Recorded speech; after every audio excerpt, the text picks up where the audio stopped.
You know, the story of Gideon is not just a lovely Sunday school story. The story of Gideon, as our chairman has rightly said, is the story of how God transformed a nervous, tentative, retiring person into a mighty warrior of faith to motivate an entire idolatrous nation who'd forgotten about God and to respond as one man to overcome their enemies. You just think about that for a minute. That he takes this man here in a wine press, beating out some corn, to a mighty man of valor that would take on the enemy with no fear whatsoever, to trust his God implicitly with every odd stacked against him. Do you think about that for a minute? That's the man we're going to be introduced, and we're going to see how God takes this man on a transformational journey to teach him to trust him. And we'll see Gideon's journey of faith outlined before us in such a way that I hope that it has for me anyway, and hopefully you receive it in the same way, to show how God's growing us the same way, to teach us to have faith and trust in him, just like he taught Gideon. So, over the course of our studies, we're going to cover this, and I've sort of shaped it in a way that hopefully will maybe help us see how it affects us in our walk in the truth. See, so the first study that we're going to cover now is Gideon has to learn from history. And Gideon's going to be taken back on a journey to start to see how God works with people in the past, to gain courage for how he will work with him.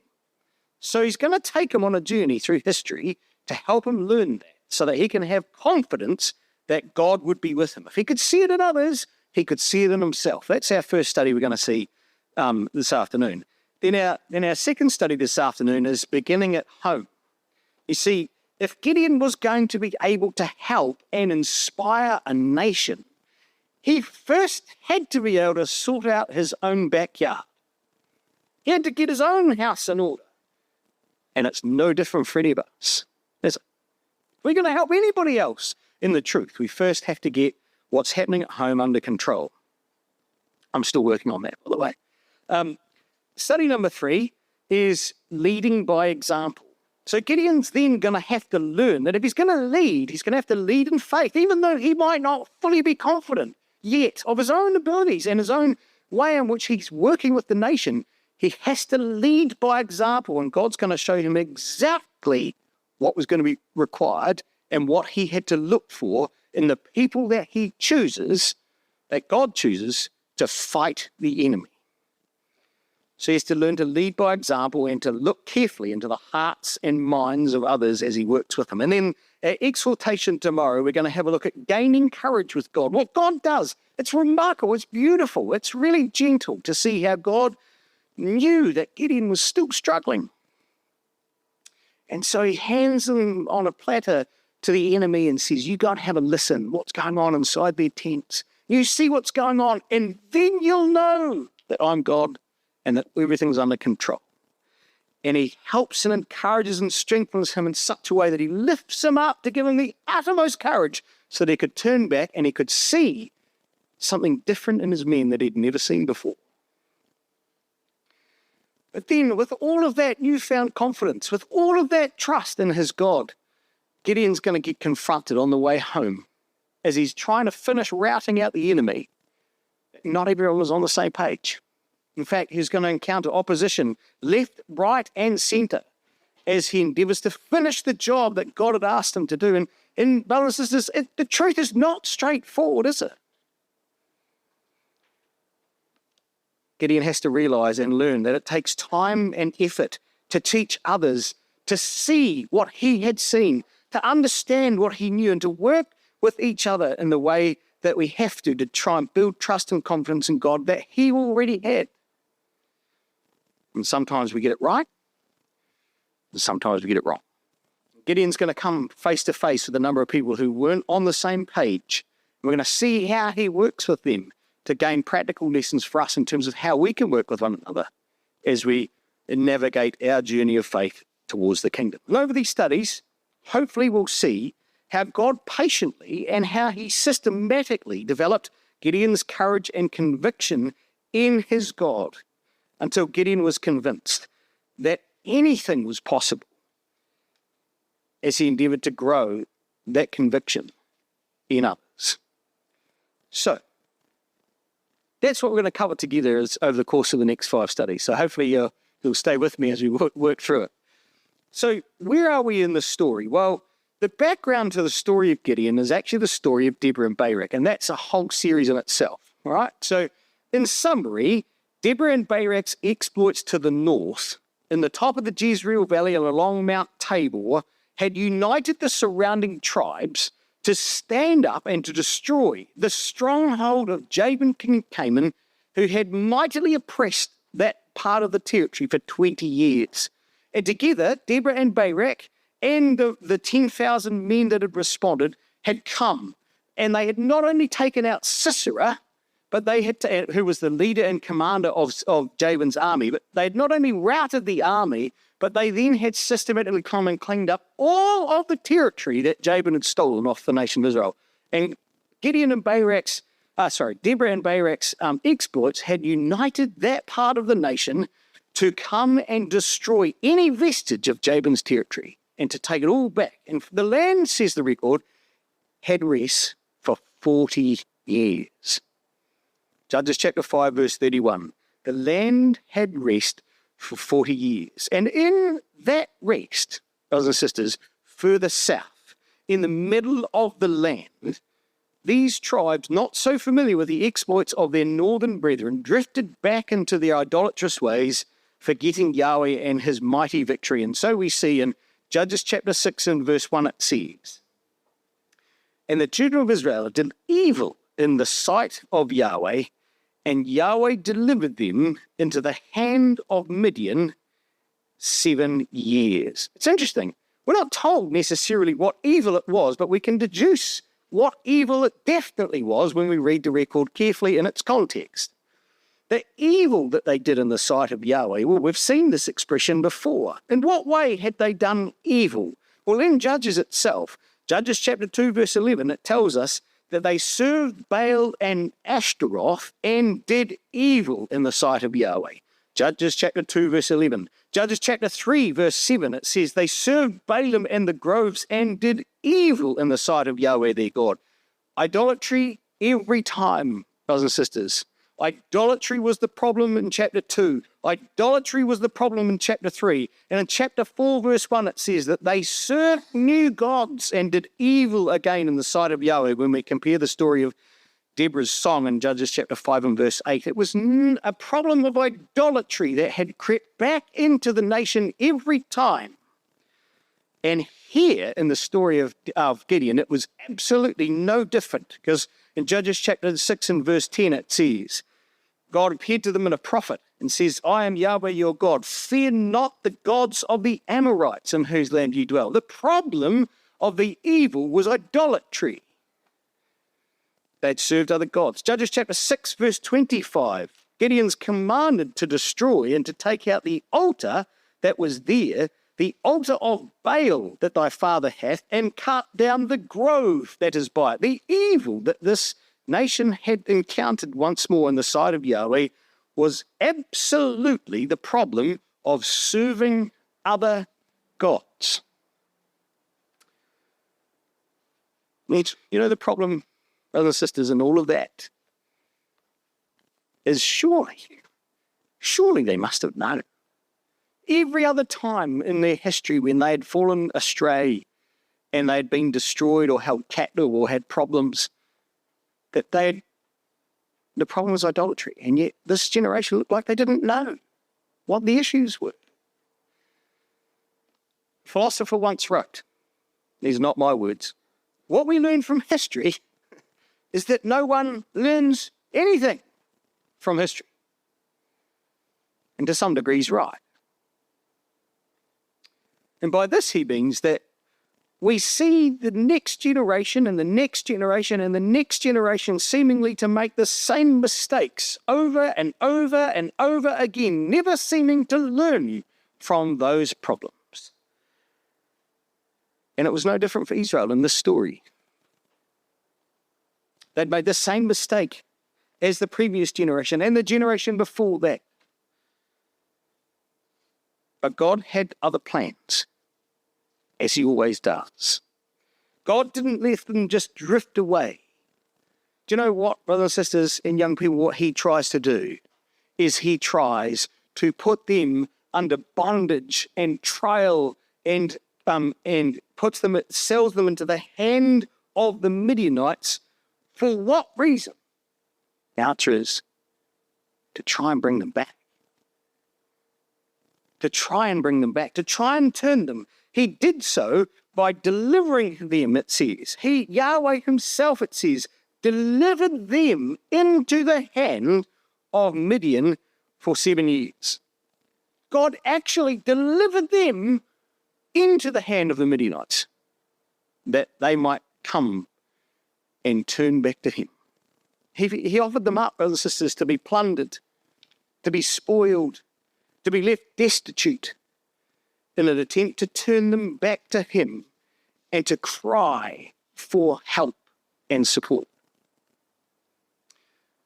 And God had warned them that that's exactly what he'd do. He'd done it so many times. He'd told them that if you leave me and you seek the idols of the nation, then God would plunder them, both in judgment and in mercy, that they might attempt to come back to him. Hold your hand here and see what he said in the law in Leviticus 26. We don't have time to spend too much time in Leviticus, but Leviticus 26, similar in story really to Deuteronomy 28, which is the blessings and the cursings. Leviticus 26 is very similar, but with respect to what would happen if they turned to idolatry. Leviticus 26, have a look at this. You wonder why he delivers them into the hand for 7 years? Well, have a look at this.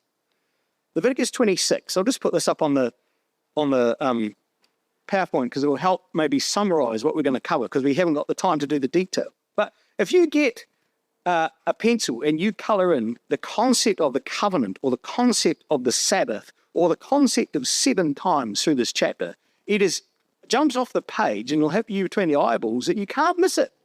That if they turn to idolatry, there would be a covenant problem that God would have with them. 7 times. And so in verses 1 to 14 in Leviticus 26, effectively, in summary, God says, if you follow me and if you trust me, notice the context, just for proof. Leviticus 26, verse 1, ye shall make you no idols nor graven image, nor rear up a standing image, neither shall ye set any image of stone in your land to bow down to it, unto it, for I am Yahweh your God. Ye shall do the following things. You'll keep my Sabbaths, you'll walk on my statutes, you'll keep my commandments, right? So this whole context of Leviticus 26 is the context of idolatry.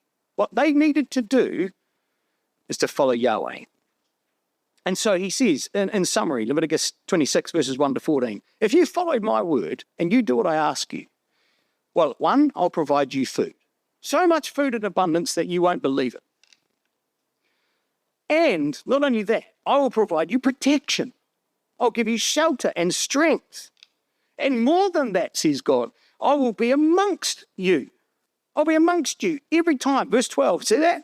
And I will walk among you and will be your God, and ye shall be my people. I am Yahweh God, which brought you forth out of the land of Egypt, that ye should not be bondmen.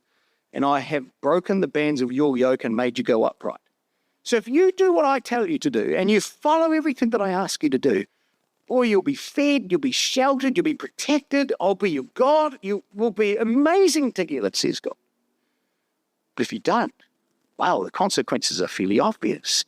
In verses 15 to 39, he says, well, mate, if you despise my statutes, if you break my commandments, you won't do these things, that you break my covenant, then I will also do this to you. And so over the courses of the next sort of 6 to 18 odd verses, my math's not too good on the whole. In verses 15 to 39, God says, I'm going to punish you 7 times for your sins. 7 times for your sins. and my covenant will be broken. And more than that, not only that, the land is going to be left desolate. There's going to be nothing there. In fact, I'll let the land be in her Sabbaths. You won't ever get there. You won't ever have your food. You'll be plundered and destroyed. Punished 7 times. Perhaps now we get an appreciation for why they're delivered into the hand of Midian. 7 years. If you get your colouring in pencil, look at verse 16, 20, verse 18, verse 21, verse 28. They'd be punished 7 times for their sins. Verse 21, there'd be 7 times more punishments of plagues. Verse 28, 7 times more chastising. That's what would happen if they didn't follow God. 7 times, all of these things. And you notice, we did in our reading, just stay in Leviticus 26, but God sends a prophet to them. Do you know what that prophet said? I am Yahweh your God, which brought you up out of Egypt and brought you forth out of the hand of bondage. You have a look in Leviticus 26 and verse 13. That's exactly what God had said. I'm Yahweh your God, which brought you forth out of the land of Egypt, that you won't be bondmen, but if you break my covenant, I'll put you back into bondage. And if they forsook them, they'd be punished 7 times for their sins, 7 more times for their plagues, 7 more chastisings they'd receive. And you know what it says? God punished them. These will be the punishments. Verse 16. This will I do to you, right? That ye shall sow your seed in vain, for your enemies shall eat it, says verse 16. Well, that's fulfilled in Judges chapter 6 and verse 3. Because the moment they sowed in the land, the Midianites came up and devoured their sustenance. You know what it says in verse 20? Your strength shall be spent in vain, for your land shall not yield her increase, neither shall the trees of the land yield their fruits. That was fulfilled exactly in Judges chapter 6 and verse 4. It says that they encamped and destroyed the increase of the earth, says the record. Exactly what God said would happen, Leviticus 26. In verse 22 of Leviticus 26, he says, and I will send wild beasts among you, and shall rob you of your children, destroy your cattle, shall make you few in number, and your highways shall be desolate. They were made few in number. Judges chapter 6, verse 4 and 5 says that when they came up with their cattle and their tents and their crosses, that there was neither sustenance left for Israel, nor for any sheep, nor for any ox, nor for any ass. Brothers and sisters, what God said in Leviticus 26, here in the story of Judges chapter 6, God says, it's exactly what I said would happen. God doesn't forget, does he, brothers and sisters? Whilst we might never learn from history, God repeats the story time and time and time again, that we might learn to trust him. 7 times, God delivers them into the hand of Midian for 7 years. Interestingly enough, who were the Midianites? Well, this is interesting. You see, the Midianites were, well, they were connected to the story of Abraham, weren't they? The Midianites were descendants of Abraham via Keturah, Genesis chapter 25, verses 2 to 4. So they were connected in sort of understanding of the promises to Abraham, but had drifted away. See, initially they resided in the land of Eden, but most likely relocated south because of the Dead Sea, beside the Dead Sea where they were, because we find Moses flees to Midian in Exodus chapter 2, and we find them there on the backside of the desert, don't we, in Exodus chapter 2 and verse 15. We know that the Midianites, or at least some of them, had an understanding of the truth, because we get introduced to Jethro and his family, who came with Israel into the land, says Judges chapter 1 and verse 16. So some of these brothers and sisters, in terms of the family of Abraham, were connected to the hope of Israel. Well, the rest fell astray. They fell mixing with the Moabites in idolatrous worship. And we know that because we saw it in the story of Balaam, that the Midianites had got themselves all wrapped up with the Moabites. And not only that, there was a problem when Israel came into Baal Peor in Numbers 25 and Numbers 31. And Israel was devastated because of that battle of that problem that occurred with the daughters of the Midianites and the Moabites. And the kings of Midian were slain for that very reason, for their seduction. And Moses destroys them in Numbers 31. We'll have a look at that later. But they became, after the destruction of Moses, a nomadic trading tribe that lived further east, merchantmen steeped in Eastern culture and idolatry. Do you know what their name means? Strife and contention, which is very fitting, because that's exactly what they caused for Israel.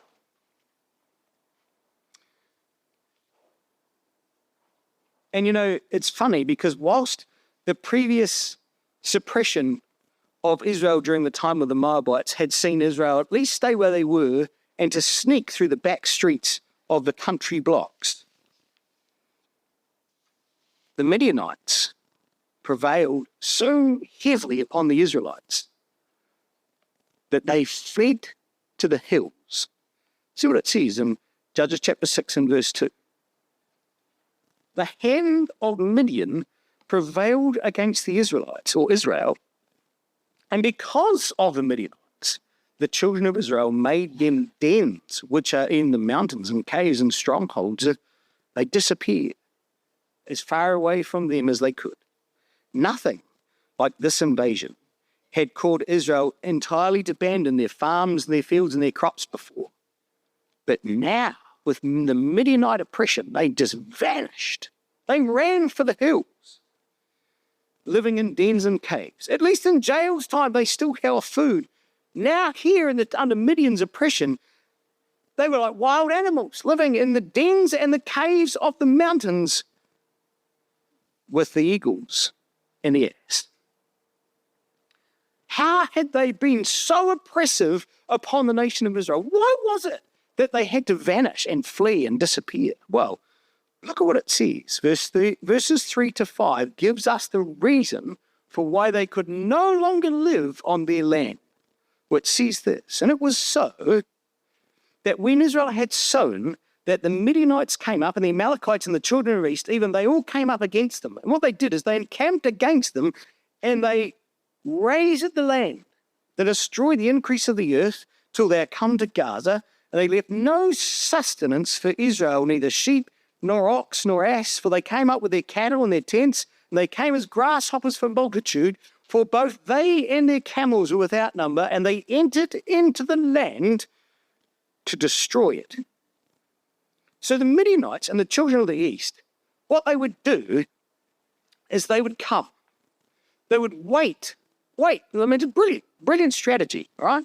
They would wait until Israel, in the autumn, in the 9th months, would sow in the land. They wait for summer to disappear because that's just too hard to work in, right? And then they would wait until Israel had sown in the spring when the early rains had come, and they'd turn over the land and they'd put all the crops in, and then they'd wait even longer until autumn, right till the very end, when the harvest had commenced in the first month of the year, right?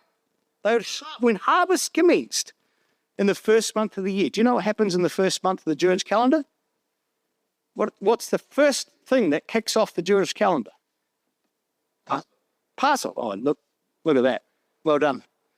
So we're in agreement. Excellent. So they would wait until those crops had grown, and then they would come at the time of Passover. And you think about the significance of this. They would come in the time of the Jewish spring festivals that represented the deliverance from Egypt, the need for no wickedness and idolatry, and the first fruits festival, which is the festival of Yahweh's blessings of abundance. They would come at that time into the land of Israel. Oh, poetic justice, isn't it? And what would Israel gather? And so instead of rejoicing in festivities, Israel would run for the hills as the hordes of camels would descend off from the hills and the plains and pile into the land and eat everything there was to get. All the joys of spring, excuse the pun, taken away, because Well, there was nothing left. And that happened, says the record, year after year after year. Now, you don't go down to Coles or Safeway or whatever rural produces you might have to buy more seed. How would you get seed for the following year? And the answer is you set aside during this time of harvest a portion to plant in faith for the next year, don't you? That's how it works. Well, what happens when you don't have anything?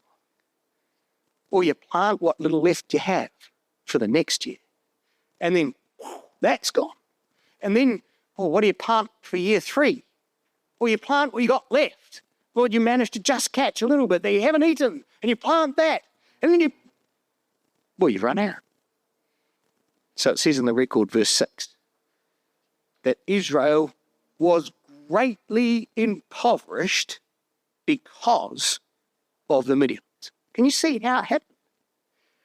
Year after year, there's no seed left from the terrible remnants of the harvest that they could gather after these guys had been through it. The Midianites had destroyed it. Leviticus 26, verse 16 said, "Ye shall sow your seed in vain, for your enemies shall eat it." And so bad it says, well, they destroyed the increase of the land all the way through Gaza. You know, that word increase is the fruitfulness, right? The fruitfulness of the land. They ruined the fruitfulness of God's land. All of Yahweh's blessings destroyed and gone. And it says they left them no substance or no way to preserve life is really what that means in the Hebrew. No substance for Israel, any way to preserve animal or human existence. They left them no ability to maintain herds or cattle or human food. Well, because they came, it says, as grasshoppers for multitude, locusts for multitude to destroy it. And do you know what's remarkable? We don't have time to turn this up. But do you know that when Moses, in Numbers 31, destroyed the Midianites because of God's command, do you know what Moses did? It says in Numbers 31, verses 6 to 11, it says that Moses, after Baal Peor, took out all the Midianites.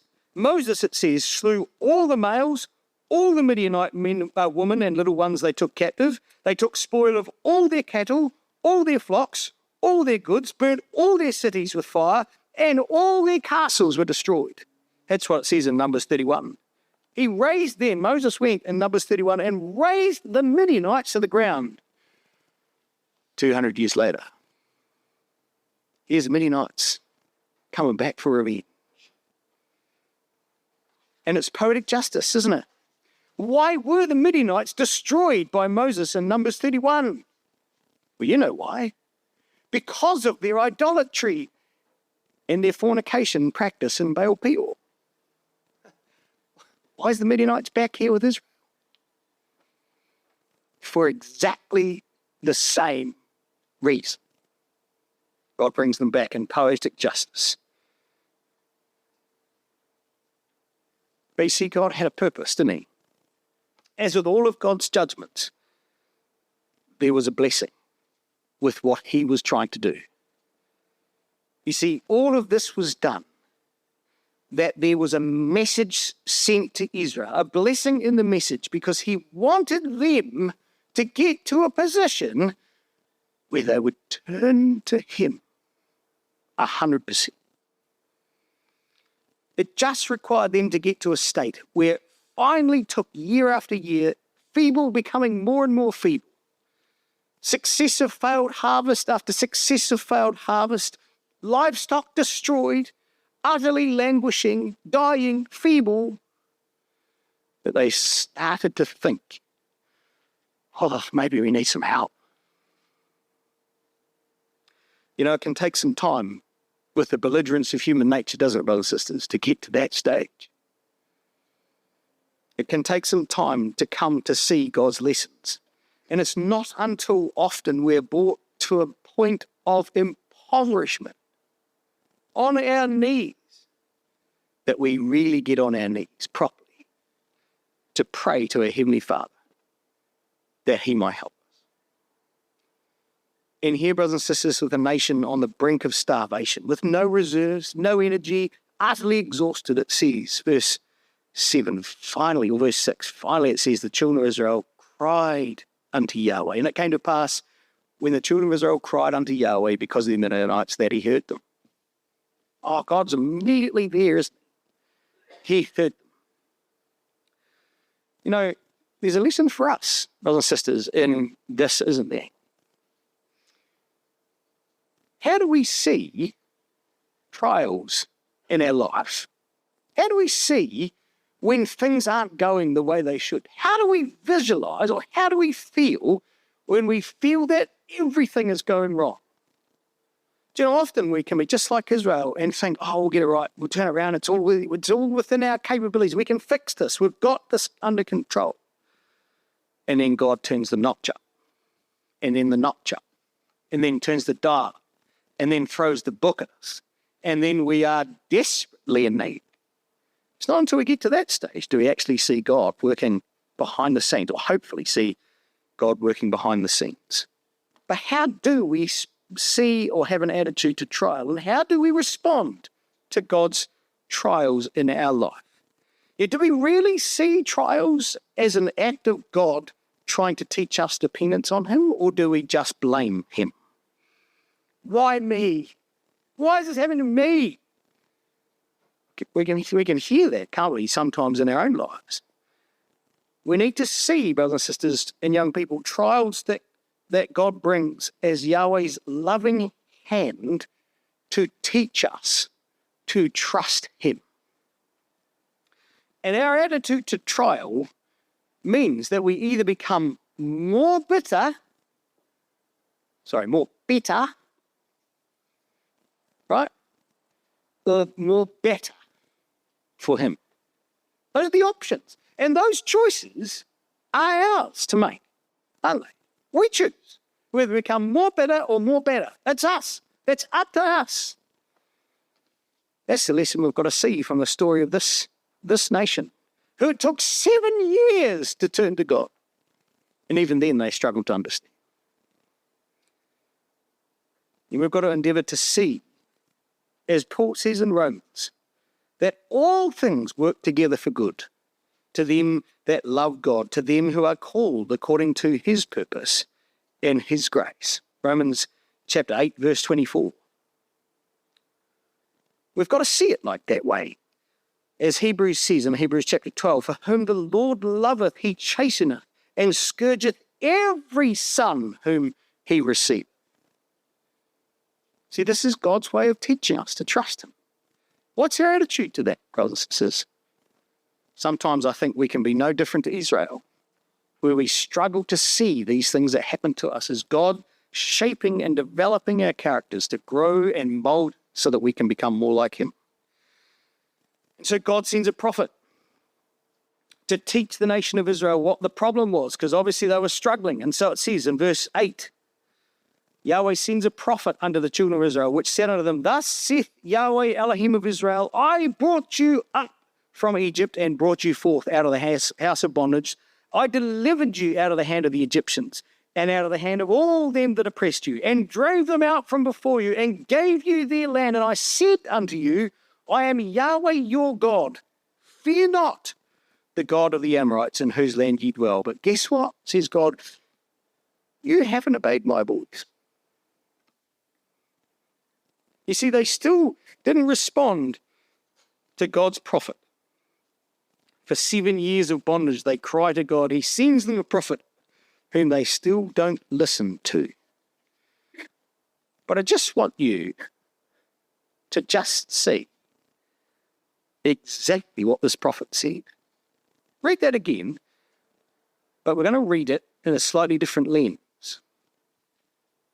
What the prophet actually is saying to them is, I want you to go back and have a think about your history, and you'll know what to do. All right, I'll just put that lens on it. Thus saith Yahweh Elohim of Israel, I brought you up out of the land of Egypt, brought you forth out of the house of bondage, delivered you out of the hand of the Egyptians, out of the hand of all them that oppressed you, and drave them out from before you, and gave you their land. And I said, I am Yahweh your God, fear not the gods of the Amorites in whose land ye dwell. That was a message that the prophet said. Go look back in history. And you haven't listened. You're not hearkening unto my voice. You haven't listened. And by the way, the prophet's not conjuring up random words. Jerry's actually quoting, brothers and sisters. He's actually quoting. And do you know where he's drawing all of this from? Oh, this is remarkable, brothers and sisters. He's taking them back to a specific time in their history, 220 years before, where they had made a covenant with God via Joshua in Shechem itself. He takes them back to that spot in their mind and says, do you remember these words? Thus saith Yahweh Elohim, I brought you up out of Egypt, out of the house of bondage. I delivered you out of the hand of the Egyptians and all them that oppressed you, and drave out the others from before you, and gave you their land. That is almost quote for quote straight out of Joshua 24, the story of Joshua before the nation. Come with me just very quickly to Joshua chapter 24. We're only 220 years on, or thereabouts. Joshua 24. On that day in Joshua 24, he takes them back. And on that day, they swore that they would serve Yahweh, for he is our God. The whole point of Joshua 24 was the problem and issue of idolatry. You know, you can prove that. Joshua brings the entire tribe, Joshua 24 verse 1, to a place called Shechem, the place where they would yell out the blessings and the cursings of Deuteronomy 28. And he calls the elders of Israel and he says, and he presents themselves, they all present themselves before God, and Joshua says, do you know what? God brought you where? Yahweh Elohim of Israel, your fathers dwelt on the other side of the flood in old time, even Terah the father of Abraham and the father of Nahor, and they served other gods. And he starts the entire story of Joshua 24 with how God was trying to stop them from serving idols. They served other gods. He said, I brought you out of that environment and given you a land that you can trust in me, see that you can serve me. And they said, on this day, Joshua 24, all that Yahweh has said we will do. We will serve Yahweh, for he is our God. Yahweh is our God, and we will serve, and his voice will we obey. But by Gideon's time, 200 years on, I'd forgotten all about it. And you know, on that day, and Joshua says he wrote down, we'll look at the page, Joshua 24, verse 26. All right? Verse 24, the people said to Joshua, Yahweh is our God, him we will serve, and his voice will we obey. Now we get maybe the answer why the prophet says to them, but you haven't obeyed my voice. Right? And Joshua makes a covenant with the people on that day. And it says he set them a statute and an ordinance in Shechem. A statute and an ordinance. Do you know what a statute is, brothers and sisters? A statute was a decree. Something prescribed. It was established as a covenant to be observed by every generation from that point forward. A statute written down on a book. And it was an ordinance, it says, a judgment that was legally binding. And he signed on the dotted line, and all the nation of Israel stood there with their invisible pens and went, yep, we're all into it. God says, you haven't followed this commitment. You've forgotten this covenant, haven't you? They've broken their covenant, no longer obeying the judgment. They weren't serving Yahweh at all. But I want you to notice, brothers and sisters, what Joshua does next.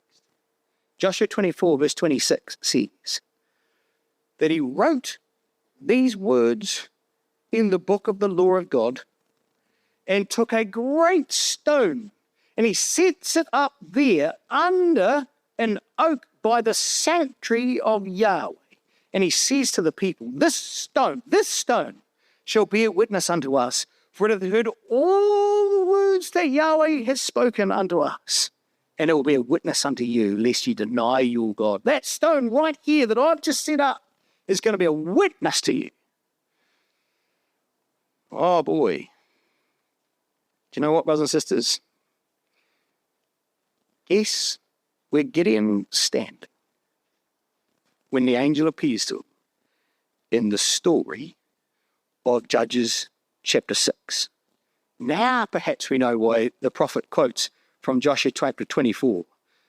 They had ignored the statute, broken the covenant, and served other gods, and we're going to find in this story an altar that needs to be repaired. That was an altar that was already there in Shechem, according to Genesis chapter 12 and verse 6, that Abraham, when he came into the land, built an altar there. And that altar is going to be repaired on this rock. And Jacob's oak, it says, was there. We're going to come across an oak in the story.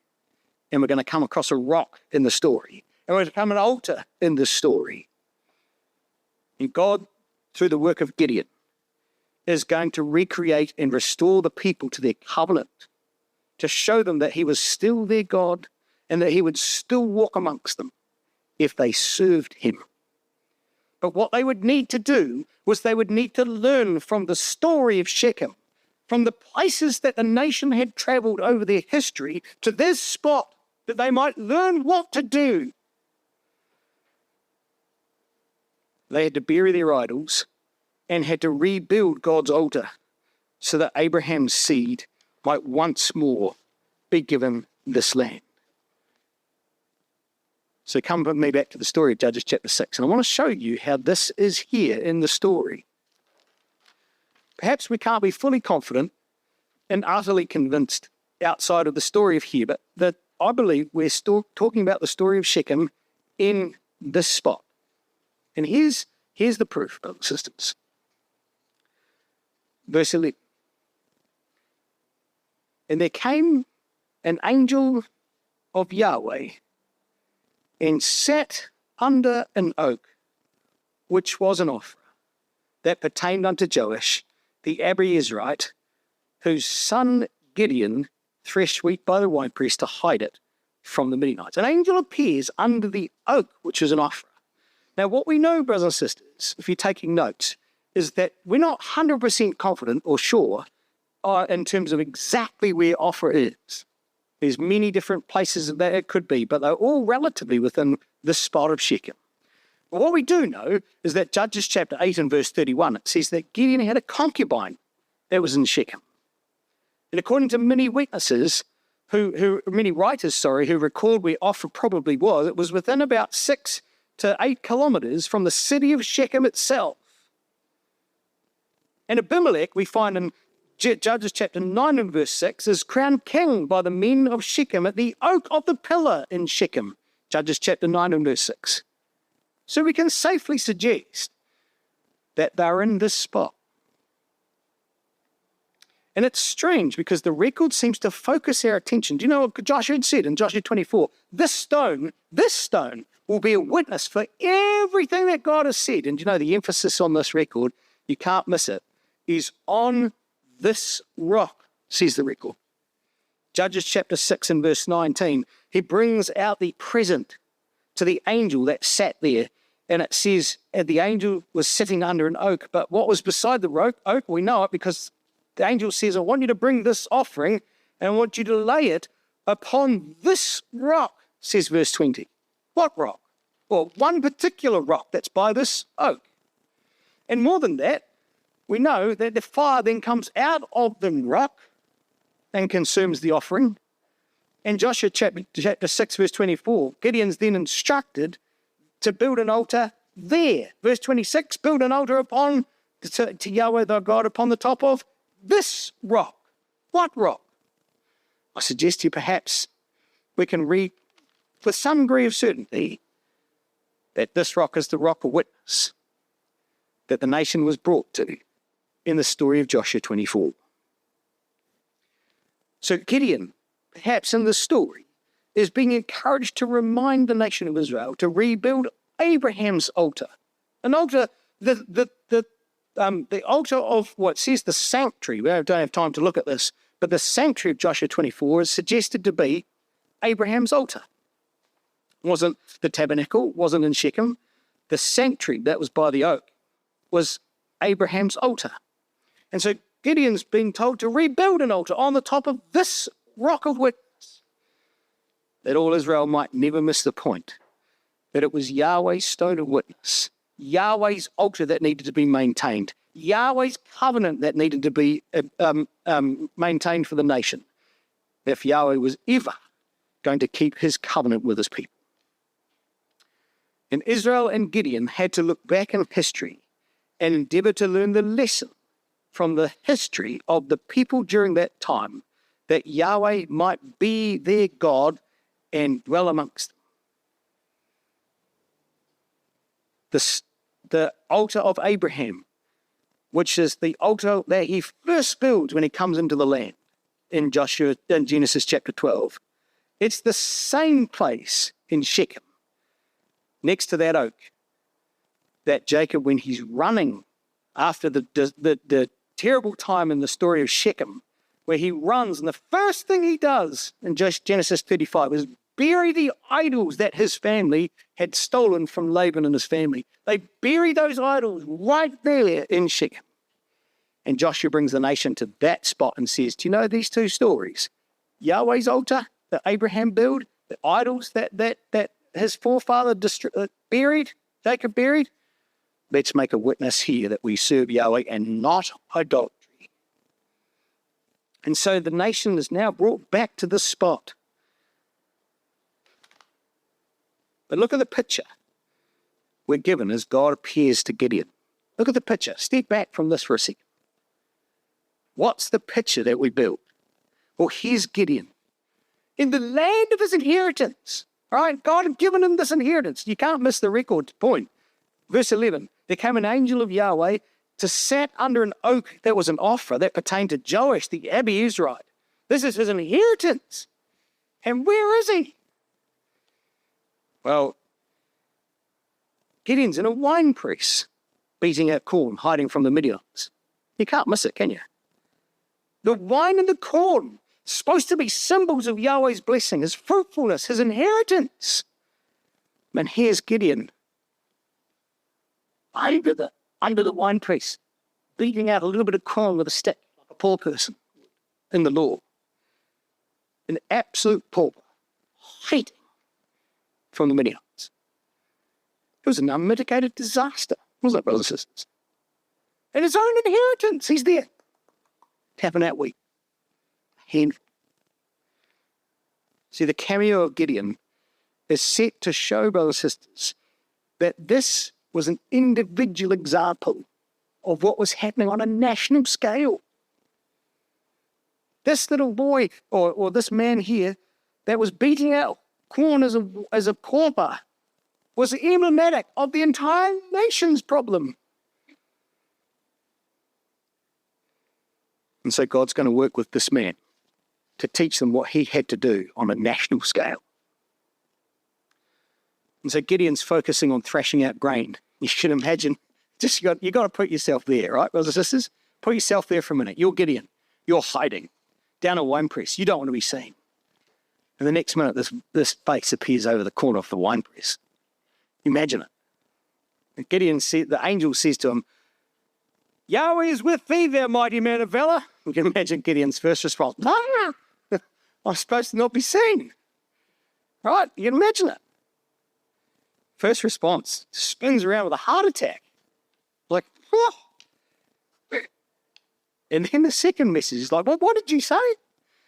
I'm a mighty man of valor. Tapping out wheat. You talking to me? Really? Me?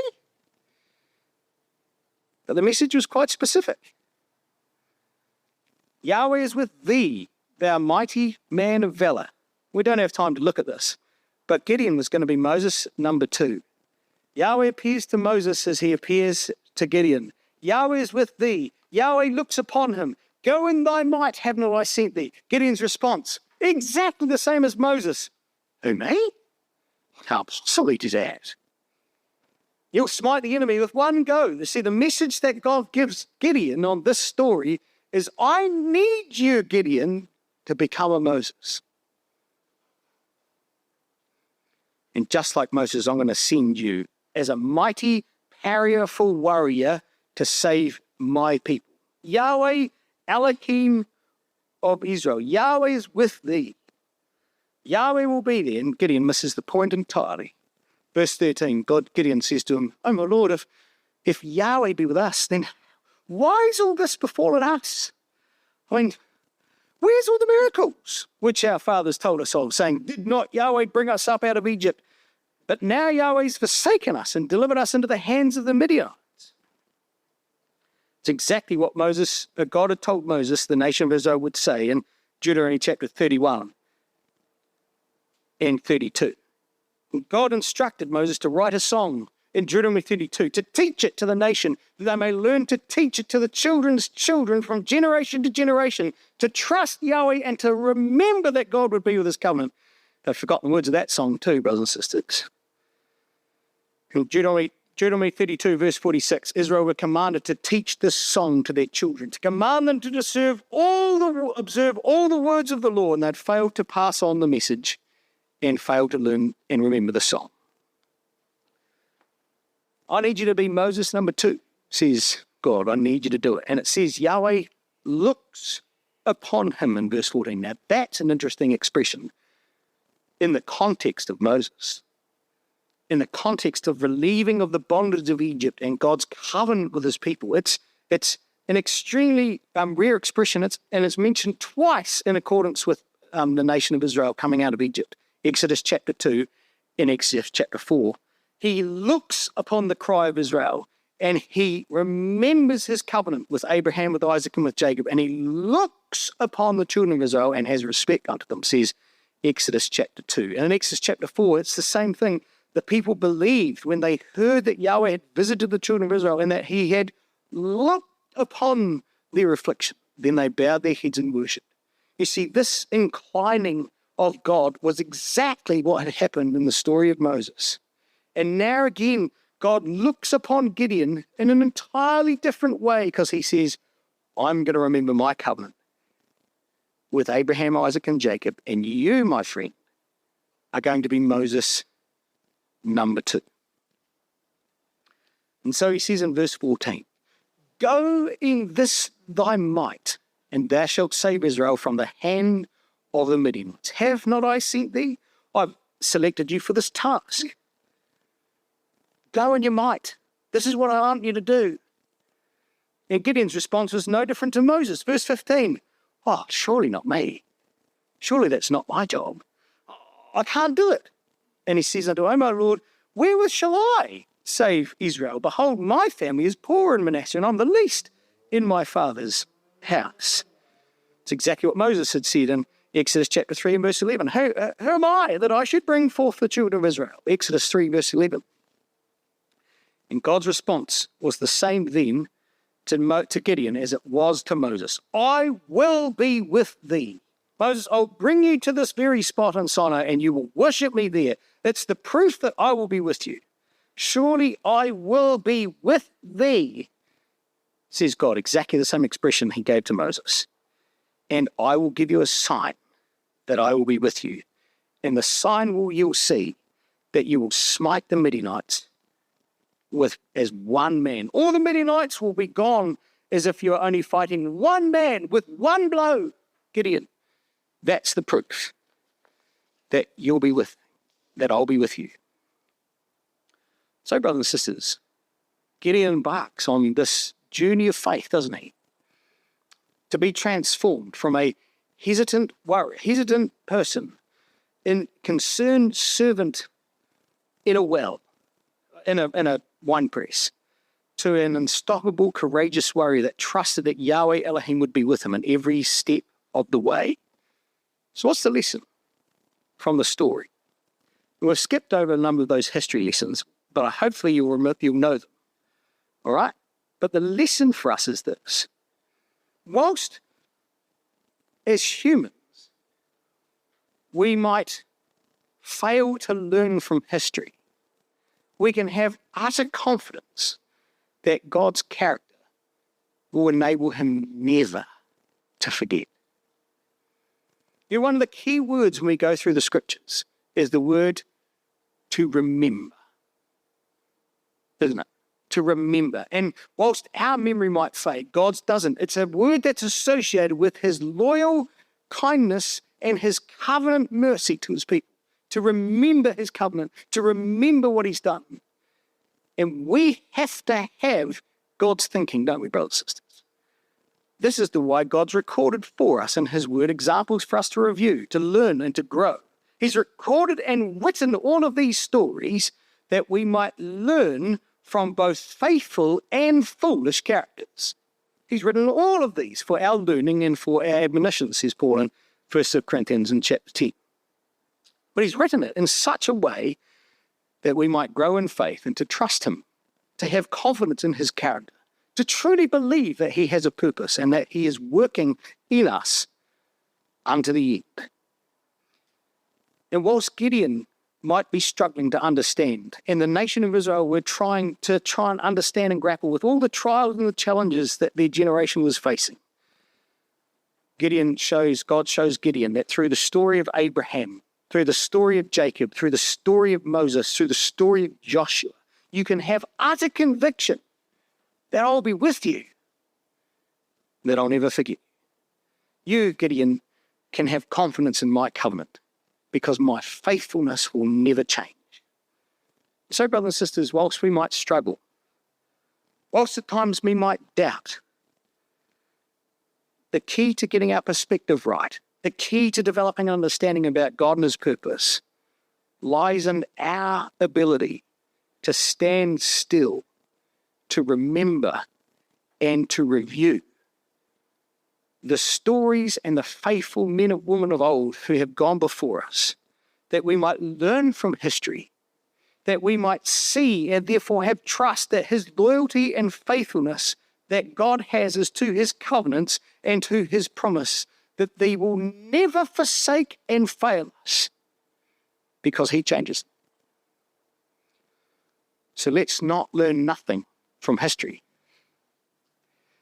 but let's endeavour to learn and grow by considering all of those who've gone before us, who, although might have made mistakes, have been taught, shaped and developed by our Heavenly Father through trial and hardship to become vessels perfected under him for his glory and for his honour.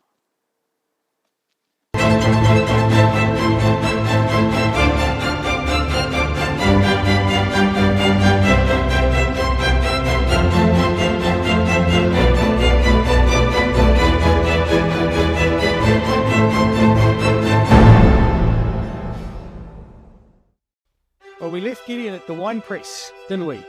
Beating and threshing out his wheat. Or, in effect, with a stick. Down a winepress, right? Trying to get some corn to eat, right? Weakened and impoverished and representative of his nation. You see, this was a man and a nation completely and utterly under the grip of Midianite oppression. And they were all grappling with the question as to why God had allowed all of this to happen to his people. And we saw Yahweh take Gideon on a journey back through history. And for those that weren't with us in our last class, really, to give you the abbreviated version in 1 minute of what we covered in far too long, was the story of Shechem. You see, God sent a prophet, quoting from Joshua chapter 24, the time when the nation of Israel had made a covenant to serve God, and there was a stone or a rock of witness that Joshua established at that time that would hear all the words that they had pronounced that they would speak, and a covenant that they made. And Joshua made a statute and an ordinance in Shechem and set that stone up there as a witness for them to serve God and not serve idols. And of course, Joshua brought them back to that spot because it was the spot that Jacob had taken his family's past when they were escaping Shechem and the destruction that they had taken out on Shechem and on Hamor and on Dinah's revenge on that nation, on that city. And Jacob, as he was running from their potential hostilities that would come from that moment, buried all the idols that Laban and his family, or that his family had stolen from Laban. And they buried their idols there to choose to serve God. And of course, that's what Joshua had brought them back there for, was to remember that they'd taken out of idolatry and to serve God. And of course, that was Jacob buries those idols under the oak that was in Shechem, because right next to that oak was the altar that Abraham had built. The altar that Abraham had first built when he arrived into the land, when God had called him from being an idolater to becoming a servant to God. And he built that altar on that spot in a dedication. Then he comes to the land, and there he builds an altar. And of course, Genesis chapter 12, verse 6 and 7 says the Canaanite was then in the land. Interesting. And God and Abraham's making a choice not to serve the gods of the Canaanites, but to serve the God that had called him there in the first place. And all of this is captured in the concepts of Joshua, in the story of Joshua 24, when he says we need to remember that God brought you up out of the bondage of Egypt to establish you in an inheritance and to give you a land. And Joshua's drawing on the two stories to exhort the nation to flee from idolatry and to choose to serve God and to make a covenant, which they broke. And here at Shechem, Gideon's coming to understand the issues, that whilst the nation remained in idolatry, they would stay in bondage. Whilst they kept serving anyone other than God, God would leave them in the iron grip of Midianite oppression, that they might learn to trust him. And yet now, Yahweh looks upon Gideon in mercy. He inclined himself. He looked upon him, we saw in verse 14, in mercy, and instructs him in the same way as Moses had been instructed, to go in his might to save Israel from the hand or the bondage of Midianite oppression, and to come up out of Egypt just like God had done with Moses. And you know, just as Moses had done all those years before, Gideon responded in exactly the same way, didn't he? Me? Whoa, me? What? I can't do this, not me. Of course, Moses had tried that too, hadn't he? No, God says, no, you're the man for the job. I've asked you to do it. It's time to get on. And so God says to him, verse 16, Yahweh says to him in verse 16, surely I will be with thee, and thou shalt smite Midian as one man. And so Gideon now realizes, so here's our proof, by the way, that Gideon now realizes that this whole story is the story of Moses all over again. And look in your margin, if you've got the Oxford Bible like I have, it says, and Gideon says unto God, if now I have found grace in thy sight, then show me a sign that thou talkest with me. And if you've got your margin and the same as mine, it says, go and have a look under T, Exodus chapter 33 and verse 13. Oh, Gideon quotes what Moses had said in Exodus chapter 33. If now I have found grace in thy sight, show me a sign.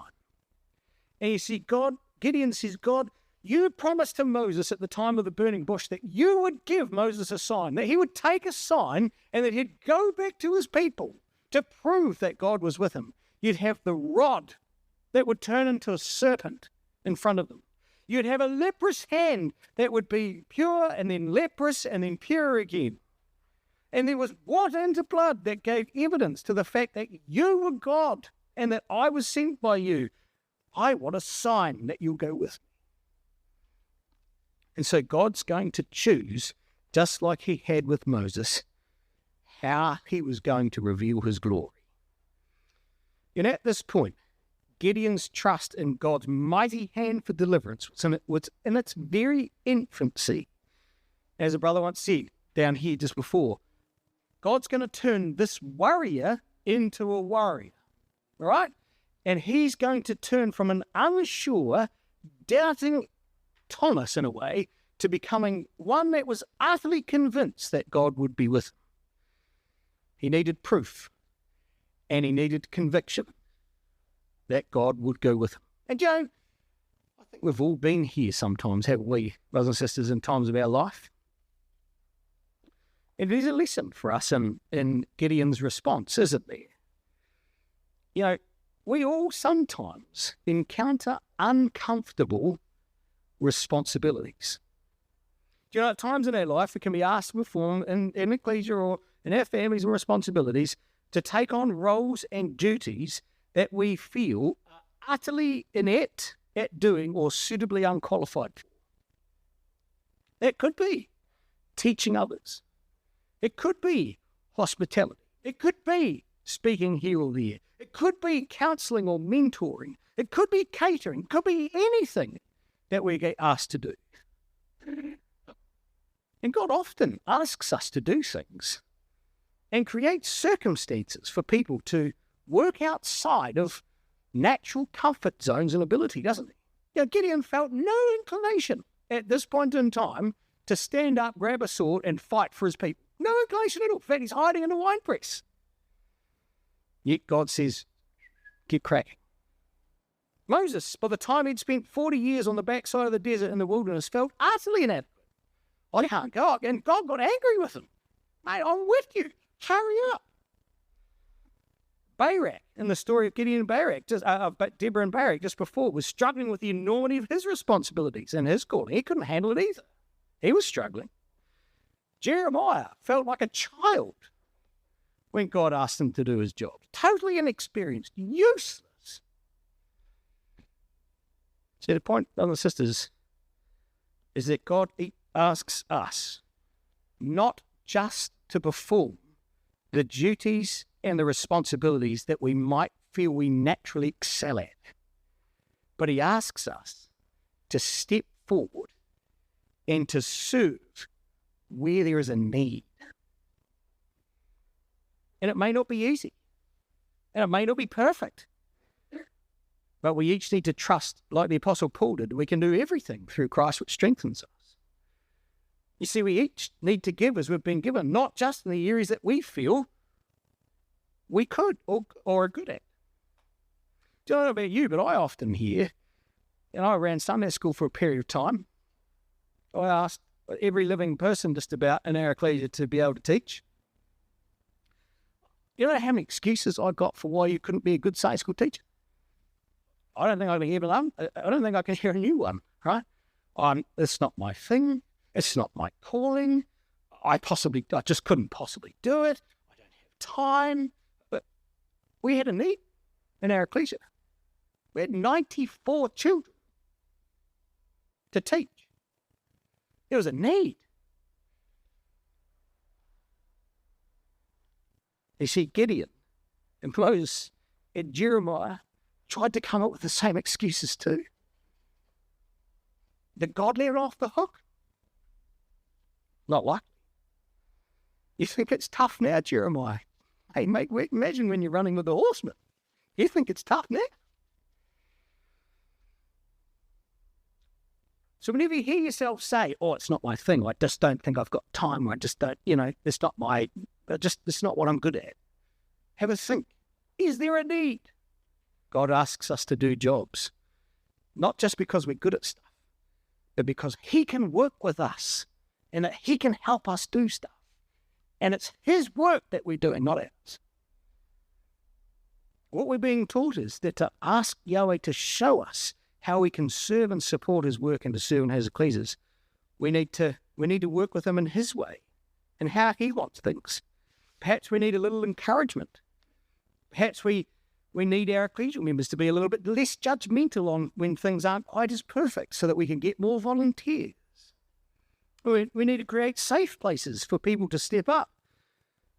We need a lot more forgiving and understanding and being supportive of each other so that we can all serve together.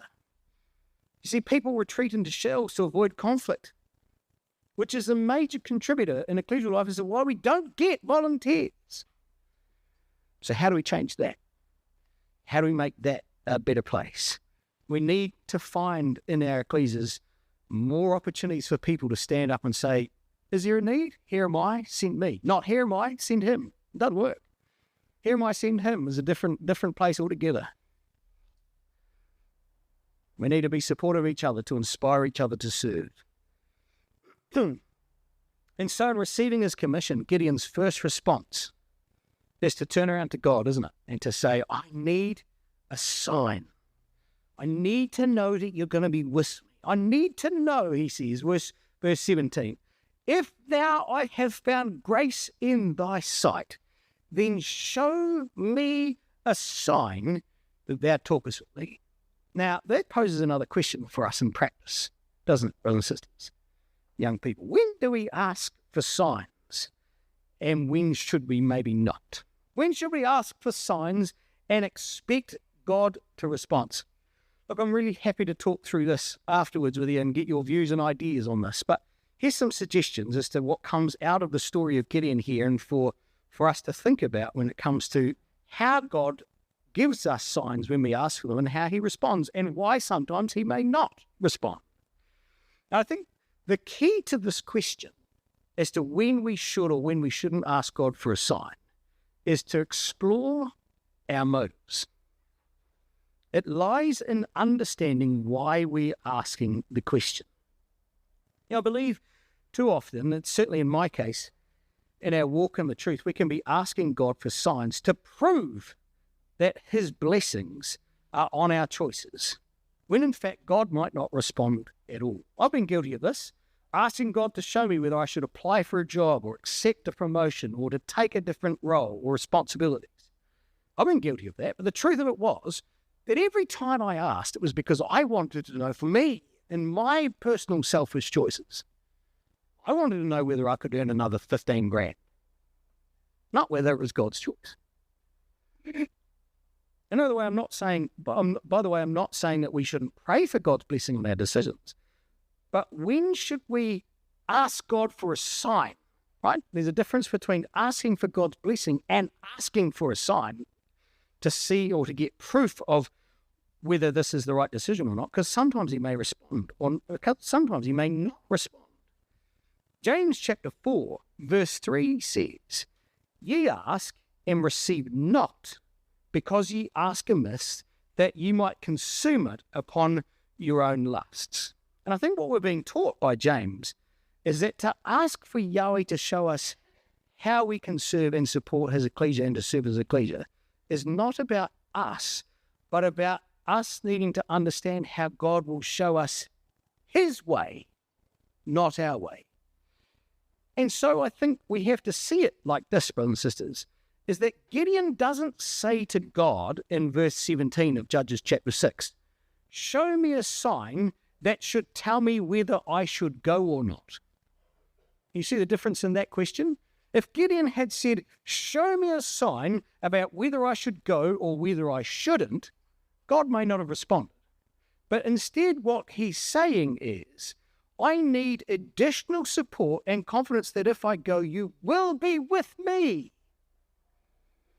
I need to know that you'll be with me. He'd already made the choice to go. And he was wanting God to show him that he would be with him, that that was his choice and that God would be with him. And so perhaps if we ask for a sign, let's ensure we're not testing God for our own benefit, but seeking positive confirmation on serving him and others to fulfill his purpose, not our choice. And so the principles really is maybe we need to explore our motivations first. Why are we asking? Is there a request God-centered or self-questioned? Let's ask that literal question of ourselves first. There is a difference between asking for God's blessing and asking for a sign. And requests for sign generally should request support on how to achieve his purpose, not whether this is God's purpose. And that request for signs generally should not be about testing God to prove to us what his purpose is. Maybe that might be a helpful set of principles when we come to ask God for a sign. If we're moving in a direction, how do we know that God's going to be with us? So by this stage, Gideon thought he was talking with a prophet, not an angel. And so Gideon courteously turns around and wants to show his godly guest some honor. So he says this in verse 18, "Depart not hence, I pray thee, until I come again unto thee and bring forth my present and set it before thee." And so he said, okay, I'll tarry here until I come again. Do you know, Gideon has asked for a sign, and God's about to give him one. God's going to turn this present into a sign for Gideon. And it's going to be a sign that he's never probably seen before. He hasn't understood this sign. God's going to demonstrate to him a sign that shows him what this is all about. And he says, stay here until I bring forth my present to set it before thee. The word present there is the word for minkar. And under the law, there was a specific sacrifice. But by the time of the judges, it was merely a sacrificial gift given to honour a guest of honour. Right? It was there when Manoah says to the angel in Judges 13, verse 15, can I bring you a present? Right? It's a gift. I want to give you a gift. Right? And Gideon's saying, I want to show my commitment to God's request and I want to show you honour. But wait here, I'll be back. And look what he goes and gets. And this is remarkable. Gideon says, went and made ready a kid and unleavened cakes of an ephah of flour. Now, I just want you to stop and think about this for a minute. You are 7 years into an impoverished state. You have no seed barely left to at least plant for next year's harvest. And he's beating out the sticks, is beating out the wheat as much as he's got and collected from wherever he can, just to have enough to be able to sustain life. And here he is, and he goes away, and he kills a kid, a goat, right? And an unleavened cakes. He makes unleavened cakes, an ephah of flour. Now, an ephah of flour is, we know from Numbers chapter 16, 10 omers, right? And 1 day's food for any normal Israelite when they were collecting manna in the wilderness in Exodus chapter 16 and verse 16 was 1 day's food. And 10 omers makes an ephah. So what he goes and does is he goes and he makes 10 men's food in unleavened cakes. Well, that's a lot of food. Well, it is for me anyway. Right? For Sarah, that's it. No, I won't say it. No. There's 10 men's food here for the day, right? And a kid of the goats in a time of famine, a time when there was food scarcity. Bread for 10 men. Gideon's going to commit all to God for his purpose. He was all in on this. 10 being an aggregate number of the all. He brings it to be all in. We're going to see his 10 men in a minute.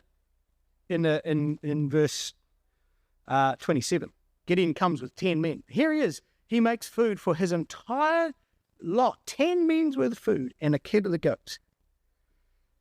Gideon was committing everything to God, and he sets it to and brings it to honor his guest.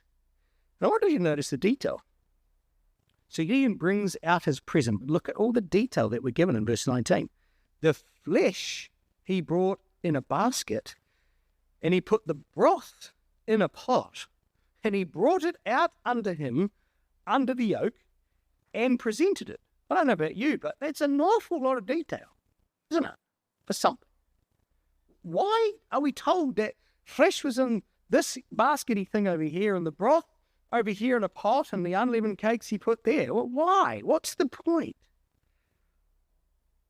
Well, the answer to it is this. Gideon had said, wait until I come and bring forth my present and set it before thee. Notice that? Set it before thee. If you've got a coloured pencil, when it says, I'm going to set it before thee, in verse 18, you link that word to verse 20 when the angel says, take the flesh and the unleavened cakes and set them upon this rock. Lay them upon this rock. That's exactly the same Hebrew word.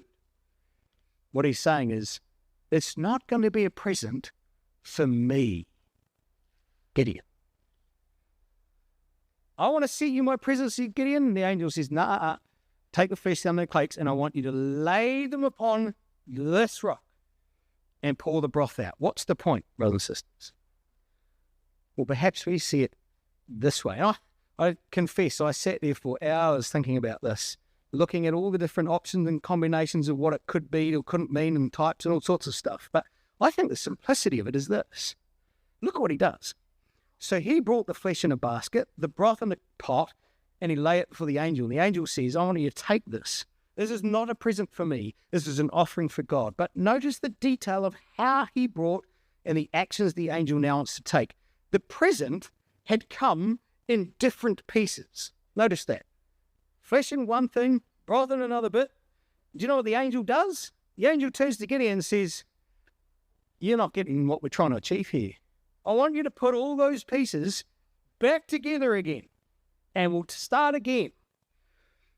Take the flesh and the unleavened cakes, put them on the rock, and pull the broth back on top of it. Put this whole thing back together again. What was wrong with what Gideon had done? What did God want him to understand? Well, perhaps the answer to that is what God does with the offering by the angel, instead of what Gideon had done with it himself. How had he cooked the offering? Well, we're told that effectively he brought the broth in a pot and the fish in a basket. What are we told by that? We're told that he boiled the offering. He boiled it to cook it. Naturally, it's the fastest way of cooking meat, isn't it? What does the angel do with the offering? It burns it with fire. What's the significance? The fire which comes out of the rock destroyed it. What's the point? Well, where do we come across a young animal of the flock, unleavened bread, and we're met by a person carrying a staff in their hand to cook for their entire household in the context of Moses and the coming out of Egypt? This is all going to be the sign that Yahweh is going to deliver his people from bondage. And the answer is that the angel is trying to teach them, don't worry about a present for me. Let's have a Passover meal. You want proof of that, brothers and sisters? We'll come back to Exodus chapter 12. Come and have a look at this, and perhaps maybe this might help us understand. Or actually, yes, come. No, we don't have time. I've got it on the screen. It's all good. Here's God going to show Gideon the following things, right? So, well, actually, come back to Exodus 12. Who cares about the time? We'll be fine. Exodus chapter 12, we'll just speak faster. Exodus chapter 12, verse 5. Look at this. And I didn't realize this, but look what it says in verse 5. This is all the story of the thing. You had to take your lamb, says verse 3, according to the house of their fathers, a lamb for a house, right? And if the household be too little for the lamb, let him take his neighbor unto his house according to the number of the souls. Verse 4, every man according to his eating shall you count for your lamb. So you had to have enough for your family, right? Notice this, and I never appreciated this. Your lamb shall be without blemish. A male of the first year shall you take it from the sheep or the goat. Now, I'd never seen that before. I'd never seen a goat offering in the context of a Passover. Perhaps now we've seen it for the first time. And look what it says. Your lamb will be without blemish. 1 year old could either be of the sheep or the goats. The lamb was according to the eating of their fathers. And we know Gideon brings food for 10 men. And we find 10 men with Gideon in the next, in verse 20, verse 27.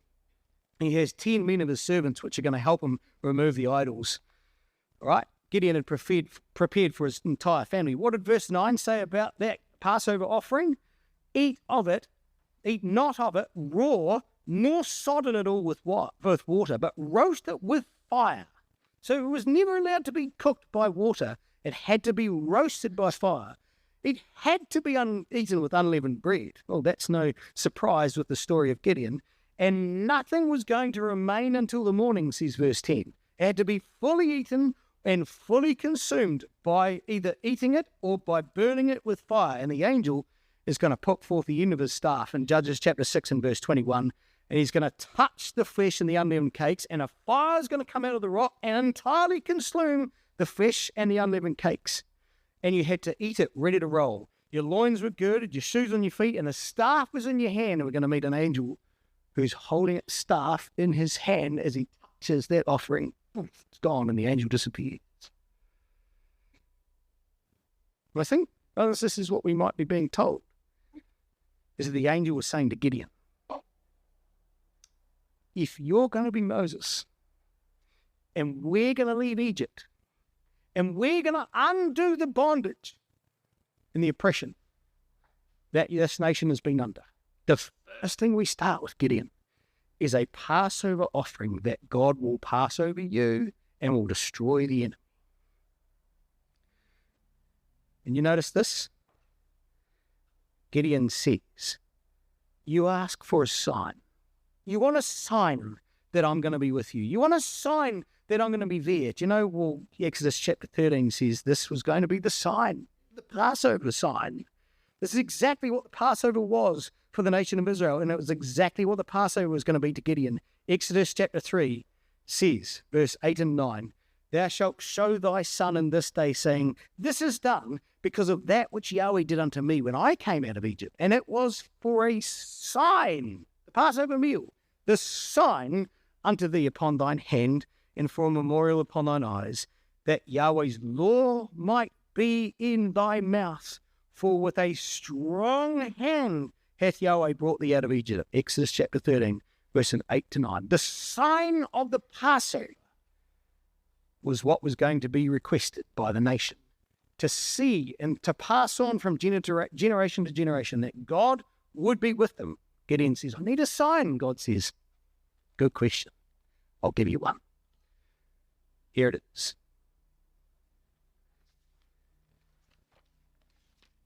And so Gideon grabs that offering. Put the whole thing back together again and let's start again. The angel says to him, take the flesh, verse 20, and the unleavened cakes, lay them upon this rock. Remember the colour of that expression, and this rock, this rock, this rock. So put them on this rock and pour out the broth on it. And he did so. And verse 21 says that the angel of Yahweh put forth the end of the staff that was in his hand. He touched the flesh and the unleavened cakes, and whoosh, out of the stone of witness to confirm God's sign that Gideon had requested, everything's consumed. It consumed the flesh and the unleavened cakes. And the angel was gone. And Gideon all of a sudden realizes who he was talking to. The angel. He perceived, I've seen God face to face. Gideon realizes that he's been talking to Yahweh's representative, and he fears for his life, but God says, don't panic. I've got you covered. Peace be upon thee. Verse 23. Yahweh says to him, peace be unto thee, fear not. You won't die. I've got you covered. Why? How did he know that he was not going to die? Well, that's the point of the Passover, that they might not perish with the angel of death. You're not going to die, Gideon. I've called you for a job. I'm not about to kill you. You'd be pointless with me dead. Let's get on with the job. What is Gideon's response? Oh, it's remarkable, isn't it? Then Gideon built an altar there unto Yahweh and called it Yahweh Shalom. Yahweh shall be peace. He built an altar, just like Abraham had. And it's there unto this day an offering of the Israelites. He built it there in response to God's willingness to be with him. And how God says to him, that's good. It's good, Gideon. But we need to move that altar. We need to put that altar somewhere else. And verse 25, he tells him what he's got to do.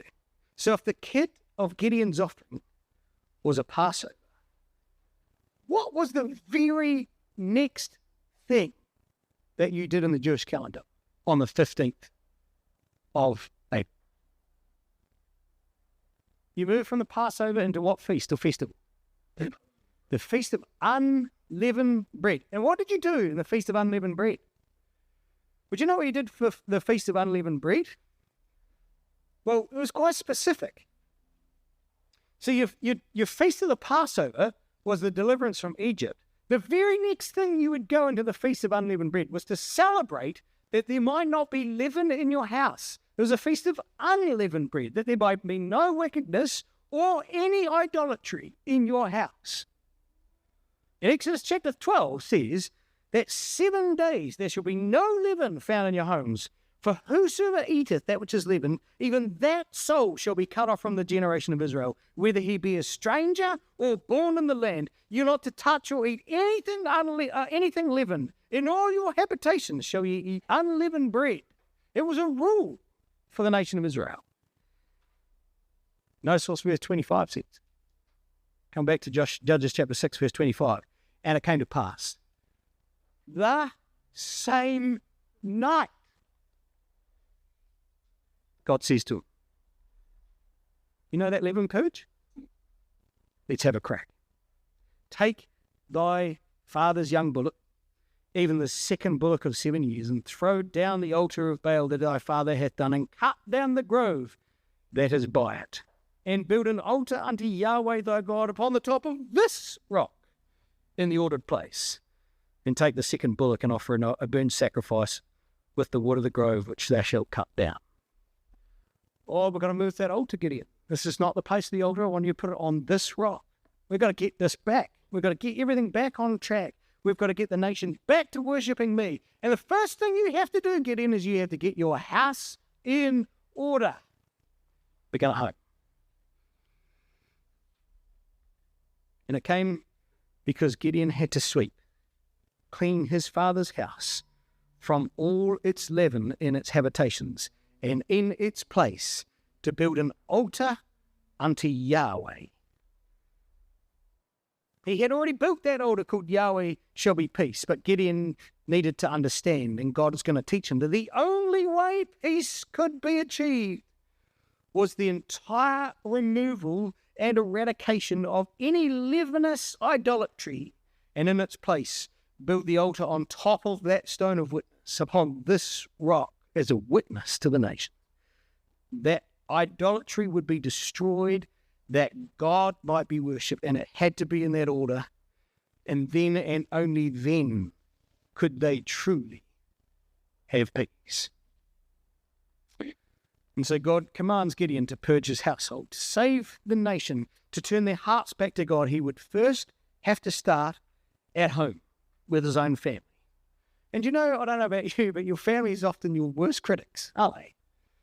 You know, when you do some work, the one person that's going to tell you exactly what's going on is your family, the immediate family. Right? And I'm going to get, no, that's not. Right? So that's exactly right. The first thing you have to do is you have to deal with family, and they're going to tell you exactly how they feel. And of course, Gideon's now going to have to venture into the thing that he feared the most. What was his family going to say? How is that going to happen? And so, his individual Passover offering had to be upgraded, didn't it? It was now no longer just enough to be just his little offering. This now had to be a representation of his family and his tribe. That was then going to become a national offering. And Gideon is going to be taught that what starts with you personally has to now affect those that are immediately around you, to bring them on the journey. Before you could ever start a reform of the nation, you had to have your family on. And so his own kid is going to be upgraded to a bullock. This rock is going to be upgraded to an altar. And not just Gideon, but upgraded to his family to get on board. So what's the command? Verse 25. Well, take thy father's young bullock, even the second bullock of 7 years, and throw down the altar of Baal that thy father hath, and cut down the grove that is by it, and build an altar unto Yahweh thy God. You see, idolatrous worship at this time involved the worship of Baal and Asherah. And here it's depicted by the altar of Baal and the grove. And Baal was the altar, or represented as a god, the god of blessing and fertility. In summary, it was the sun. And they would worship Baal as the sun god who brought prosperity and good fortune. And Asherah was the god of the fun and pleasure, the moon, the worship of the moon, and she represented fun times. And so you would have good fortune and fun times by serving these two things.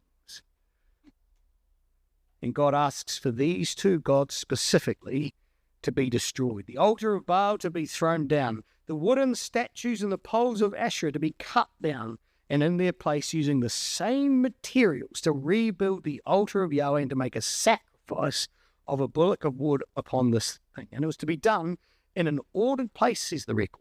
It means to be arranged in a row, to be carefully arranged to make Yahweh's altar, to be arranged in the way that he would like it appointed.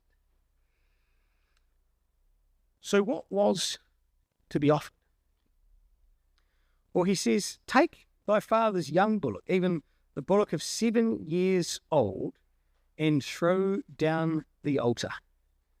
Is there two bullocks or one? Many commentators have tried to work this out, and the best answer I suppose I can come forward with, basically trying to summarize some of those thoughts, is that actually there is only one bullock that gets offered. And here's the suggestion as to why. So there's a bit of conjecture, but I believe there's only one. And I think there's only one, and if there is only one, why would you refer it to as the second bullock? Well, perhaps customary practice might help us unlock this issue. You see, bullocks were most often yoked together in pairs. They'd usually be yoked together for about 3 or 4 years to plough and to work together over this time until they were about 7 years old. And so you would, after 7 years, you would uncouple it and you would fatten it up in the paddock for a year or two and then sell it on or kill it for meat. But what we would usually do is you would usually yoke an older animal with a very young one. And the purpose was that the older animal would train the younger bullock to learn what to do. The older bullock, even though he's still called a young bullock because he's still new at what he was doing, the older bullock was known as the second bullock because it was more experienced. The second bullock is therefore the experienced one. And so who was the second bullock? Well, it represented Joash and his family, you see. Gideon had to realize that God needed him to decouple Joash's yoke from idolatry and to hook it up to Gideon's yoke, that together they might change the nation and its history. He had to uncouple him from idolatry and the worshipping of Baal and Asherah to the even younger bullock being Gideon, who was going to cut the yoke of idolatry and connect it to him and his father's house together, that they might plough the nation and to turn their hearts back to God. And together they would serve Yahweh on the altar of the stone of witness, Yahweh Elohim of their fathers. All right? But Gideon's faith and trust is still fledgling in its fledgling state. And whilst he knew what God had wanted, and whilst he knew that God was with him now because God had given him the sign, he was still fearful about what might happen. He still feared, and he was scared stiff. He was scared stiff of two things. Two things. What were the two things he was scared stiff of? Verse 22. 27. Gideon took 10 men of his servants and did as Yahweh had said unto him. And it was because he feared his father's household and the men of the city that he would not do it by day, but he did it by night. What were the two things he was fearful of? He was fearful, firstly, of his father's household. And he was also fearful, secondly, of the men of the city. He was worried about what his family would do to him, and he was worried about what the men of the city might react like. And so with the help of 10 men, by the middle of the night, he goes about to execute that night on what God had requested him to do. Do you know what, brothers and sisters, young people, do you know what Gideon's name means?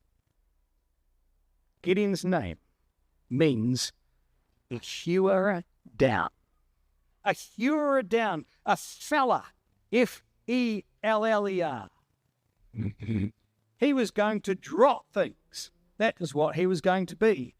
And no matter how much of a mighty man of valor or a mighty warrior he could be to cut down humans and enemies of God, the first thing God commands him to do is you go and cut down the idolatry. You can't release bondage and oppression if you still have idolatry. The first thing you need to do is you need to start. Jen, there's some big lessons for us in that, isn't there? You know, God's judgments are going to begin where? Well, God's judgments begin at the house of God, says 1 Peter chapter 4. The Levites were commanded in Exodus 32 to deal with the matters of their brethren first before they dealt with the matters of their family. The mote and the beam story of Matthew chapter 7 means you deal with the things in your own eye before helping others. To inspire others requires us to start at home, in our own backyard.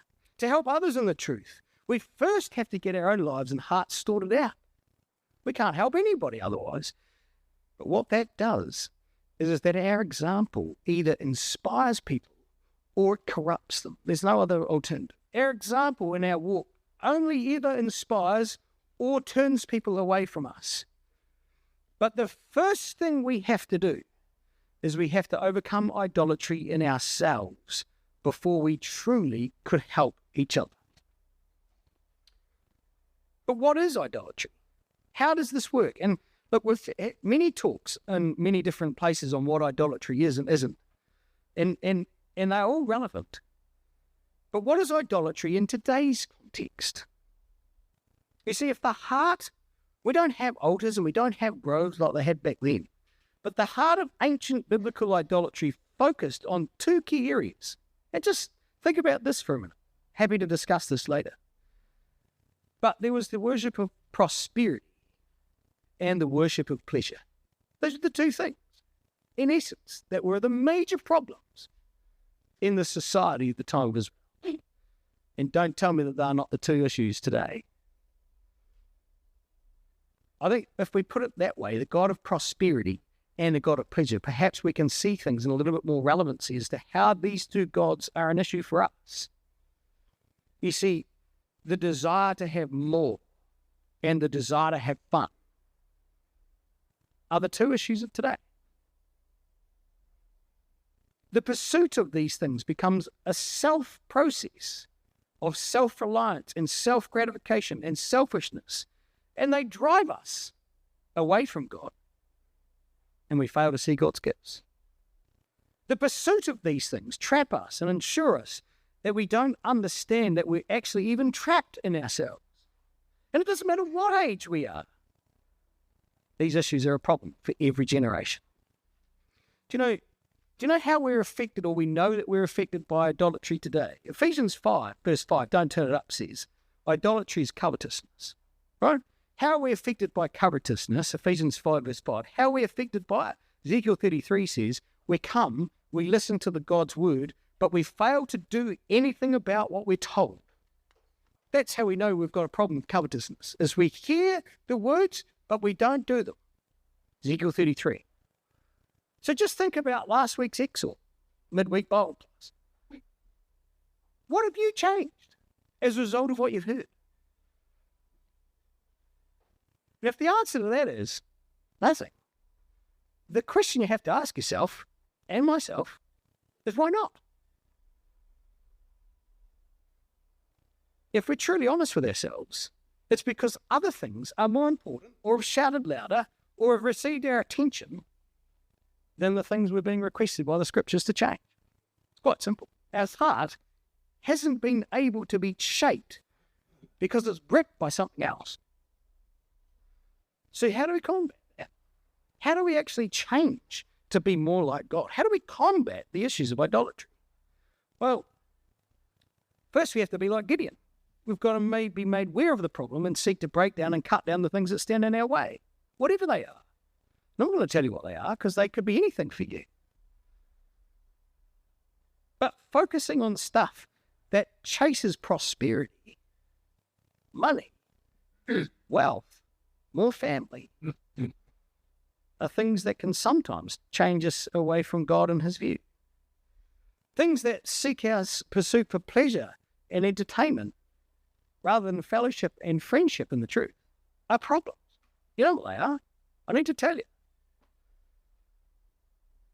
But we have to start creating memories in the truth. We have to start creating experiences. We have to try to serve God and serve others. They're the secrets to overcoming idolatry, that our hearts might be changed so that we can become more like God. That's, in a nutshell, the problem. So let's think about becoming like Gideon. We have to make active choices to remove things that make us selfish, to learn to become more like God. And if we don't replace the things we smash, we just go back to them. So we've got to create new things. We make active choices to try and dedicate our time and energy to God to serve Him. It can be daunting. It might be challenging. We could be worried about what things look like. It could be impacts on others. But we first have to start at home, that God's altar may be rebuilt, that the nation can be inspired. And you know, we might be surprised that when we do make changes, that we can inspire others. Do you know what? That's exactly what happened for Gideon. See what it says. Verse 28. When the men of the city arose early in the morning, behold, the altar of Baal was cast down, and the grove was cut down that was by, and the second bullock offered on the altar that was built. And they said one to another, who's done this thing? And when they inquired, they said, well, Gideon the son of Joash. And so the men of the city wanted to kill him. But what does his family do, brothers and sisters? Do you know what his family do? Instead of losing his father's household, he gains them. He builds their respect and gains them back. Instead of upsetting them, he inspires them. So when the men of the city inquired, then they realized that it was Gideon, the son of Joash, had done it. They marched up, the men of the city marched up with hostile intent to demand Joash, in verse 30, to bring your son out that he may die. Bring him out. We're going to kill him for what he's done. It was the men of the city's response. Gideon's actions now, all of a sudden, change Joash. Joash now is inspired to act. Look what he does. Joash emerges from this circumstance an entirely different man.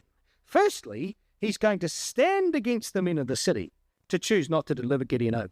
And secondly, he's now inspired to fight for Gideon's cause. And he does so with devastating logic. Look what he does. The emphasis is on the word ye, isn't it? Verse 30. Who, verse 31, Joash says unto all that stood against him, will ye plead for Baal? Will ye say to him? He that will plead for him, let him be put to death, whilst it is yet the morning.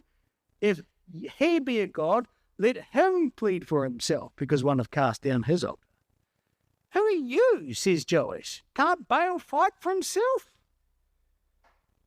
You know, whoever's going to fight for Baal, seeking to avenge the destruction of his altar, I'll knock him out first. If you're going to try and touch my boy, I'll kill you first. So,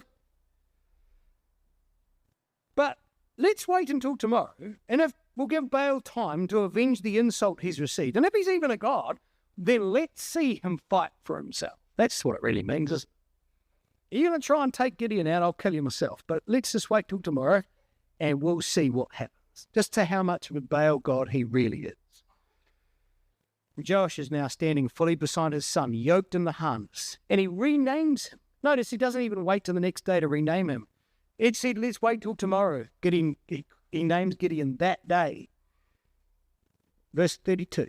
Therefore on that day he called him Jerubbaal, saying, let Baal plead against him. Jerubbaal. Let Baal plead. And Joash does this, and in so doing he sets Gideon up as a living witness and a testimony to the fact that Baal couldn't exist. That as long as Gideon lived, Baal didn't. It's quite simple. It was devastating logic from Joash, wasn't it? As long as Gideon lived, he proved Baal's ineffective and farcical existence, and that Yahweh indeed was the only God. So, brothers and sisters and young people, instead of upsetting his father and his father's household, do you know what he did?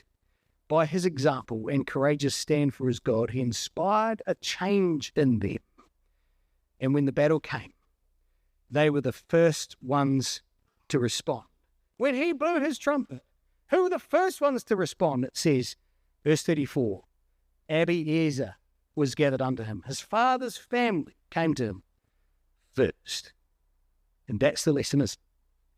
The lesson for us is this, that our courageous and positive example to stand up for the things that matter in the truth will ultimately and positively inspire others who might themselves be wanting to change but are struggling to follow what was required. And often it's the people we least expect that can be inspired, can't it? But to enable ourselves to lead in this way, we firstly have to start looking in our own backyard. We have to start at home. We have to start with our own heart. We have to cut deep into our own family's experiences to try and explore what we're trying to do, explore our motivation, deal with the idolatrous clutter that sits in our heart first, so that once we've cut that out and thrown these things down in ourselves, and that God then becomes the center and focus of everything that we do, that maybe then we might have a chance to inspire others to serve Him. So let's try and be Gideons and to start at home to help each other.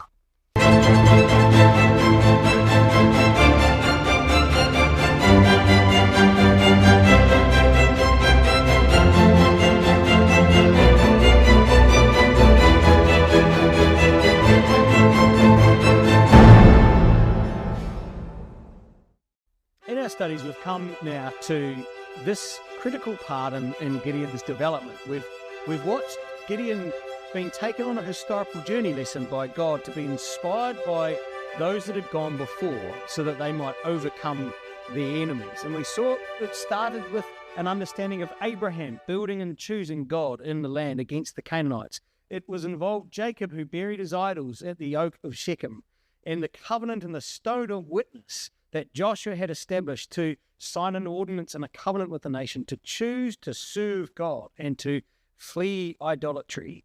And we saw that Gideon was going to be taught that he needed to focus on those moments to get courage and to be encouraged and to be strengthened, that God would save them from the enemies and from the bondage of Egypt. And so Gideon was going to be called, as we saw Moses, Mark 2, to deliver them out of Egypt. But to understand that, he needed to first offer a Passover, as we've seen, and then to complete the leaven purge of his father's household and to get rid of the idolatry that was in his backyard, that God might release the nation from bondage. And instead to replace the worship that there was on Yahweh's altar built on top of that stone of witness as opposition against all of the idolatrous practices that the nation had endured thus far. And so Gideon, instead of causing his family to turn against him, is inspiring them to stand up and to fight for the cause, and that his father changes his name to show him that he was a living witness to the fact that Baal didn't exist. Jerubbaal, let Baal plead, as long as Gideon was alive, it was evidence and proof to the entire nation that Baal was a useless figment of their imagination that had nothing to do with worship. And so Joash protects his son and gets him behind him and yokes himself together with him as Baal's contender to bring the nation back to the true worship of Yahweh Elohim of their fathers. And just as it was, as we saw, every year when they had sowed, at the time of harvest, they would all come. The Midianites and the Amalekites and the children of the east would all come. And so we pick up the story now in Judges chapter 6 and verse 33. Then, says the record, all the Midianites and the Amalekites and the children of the east were gathered together and went over and pitched in the Jezreel valley. And every year, this time of year, the Midians would invade, and they came through and began their purge of the land. a purge for any form of food that they had grown, the potential for becoming even more destitute and even more devastated is about to unfold. And it's happening in the fertile Jezreel Valley, the richest and most productive of all of Israel's growing food regions in the entire land. Jezreel means God sows. Jezreel means God sows. It was so plentiful in that place, they could see that God would bless it, and the Midianites are about to come, but not this time, brothers and sisters. God had sown, but not so much in his land, but in the heart of a mighty man of valor who saw the land of his inheritance once again about to be overrun by his enemies, is now going to be motivated to stand up. Now was the time to restore the rightful inheritance back to his people. It was a time for action. And so it says, verse 34, the Spirit of Yahweh came upon Gideon, and he blew a trumpet, and Abiezer was gathered after him. The Spirit of Yahweh came upon him, and he blew a trumpet. So what is this Spirit of Yahweh? You see, it's not probably some inner involuntary reaction that was occurring inside of Gideon's brain. So it's also mentioned, this idea of the Spirit of Yahweh coming upon people was mentioned a number of times through Scripture, of faithful men and women who were motivated to act by God. So Jephthah in Judges chapter 11, verse 29, was motivated for war. So was Samson in Judges chapter 13, verse 25. Saul, who became the king of Israel in 1 Samuel 10, was motivated to prophesy. And Elijah, there are plenty of men and women through the Bible where it says the Spirit of Yahweh came upon them. So what was that? Well, the answer is that the Spirit of Yahweh coming upon someone is a description of their understood experiences about what's happening around them, and an emotional response that was built by faithful men and women to take action for God, for spiritual reasons, to accomplish God's will. That's what it was. Gideon could see the Midianites invading the land, about to just devastate it once again. And he is motivated to respond to God and to try and set up a rebellion against the Midianites. They felt compelled to respond for God and to his purpose. I want you to notice that this is not just some passing feeling or glimpse or some spasm that's occurring inside them, because the word for coming upon them in the Hebrew means to clothe them. The Spirit of Yahweh coming upon them wasn't just some random involving spasm. It means to clothe. It's the word that means to put on a garment. And so Gideon is growing in faith in his understanding of his role and his responsibility as that mighty warrior. Gideon is now the feller of idolatry, the hewer down of idolatry, and now he's understood that he needs to transition from the idols that he's destroyed to now destroy the enemy. God, he's realizing, had called him to lead an army against these enemies, and he sees God's inheritance once more about to become overrun, and he's motivated to fulfill his ministry as the savior of God's people. And so he stands up. The Spirit of Yahweh clothes him, and as a mighty warrior, he puts on the armor that's required now, as God had given him, the armor of faith and confidence that God would be with him. And what does he do? Well, it says in verse 34, the Spirit of Yahweh come upon him, and he blew a trumpet, and Abiezer was gathered unto him. The family of Gideon and his father all come unto him. It's his brethren. It's his father's family, his brethren, the very men that Gideon was afraid of, upsetting at the first, now come and stand shoulder to shoulder to be with Gideon to overcome their enemies. And Gideon uses his family to then send out messengers, verse 35. He sent messengers throughout all Manasseh, and who also were gathered after him. And he sent messages unto Asher, and unto Zebulun, unto Naphtali, and they all come up to meet him. Gideon uses all his family to bring them all to help him. But why blow a trumpet? This is interesting. Why blow a trumpet? Sure, it's a way of recognizing things, but why the blowing of the trumpet? Well, it's interesting. It's the blowing of the ram's horn. And the Lord taught that so you would blow the trumpet for two key reasons. The first reason was to call for the assembly to gather themselves together. That's the very first reason, according to Numbers 10, that you would call them to come. Numbers 10 and the other reason was to sound an alarm. All right, so first to call an assembly or to sound an alarm. And Numbers 10 says, verse 9, if ye go to war in your land against the enemy that oppresses you, then ye shall blow an alarm with the trumpets, and ye shall be remembered before Yahweh your God, and ye shall be saved from your enemies. Now you imagine that. This is Gideon standing up after 7 years of oppression. And he grabs that ram's horn. And in blowing that ram's horn, he's calling the nation to respond. But more than that, isn't he? Because not only is he blowing the horn to try and get everybody to come, but he's blowing the horn that Yahweh might remember his covenant, that Yahweh would be with his people. He was calling the nation together and asking God to support them in their activities, to restore the land of their inheritance once more. And as far as family come, and they send out messages, and they all come after him. Asher, Zebulun, Naphtali. Who were these tribes? Well, they're the tribes that were in the immediate vicinity around them. But they had a 40-year-old memory. You see, they all came as the same group of tribes who had responded in Judges chapter 5, verses 14 to 19. Zebulun and Naphtali, supported by Ephraim, had supported Barak to take out Sisera and Jabin, king of Canaan. These guys had done this before, 40 years before. And these tribes now come. Interestingly enough, we don't have time to spend on this, but Asher is a tribe that didn't come according to Barak's time in Deborah's song in Judges chapter 5. But this time they come. This time they've learned from their mistake, and they're there to support Gideon and the family to overcome their enemies.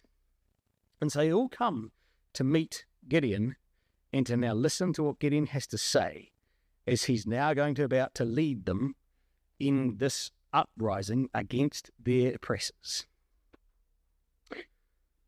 And while Gideon is waiting to have those who are coming, he's grappling.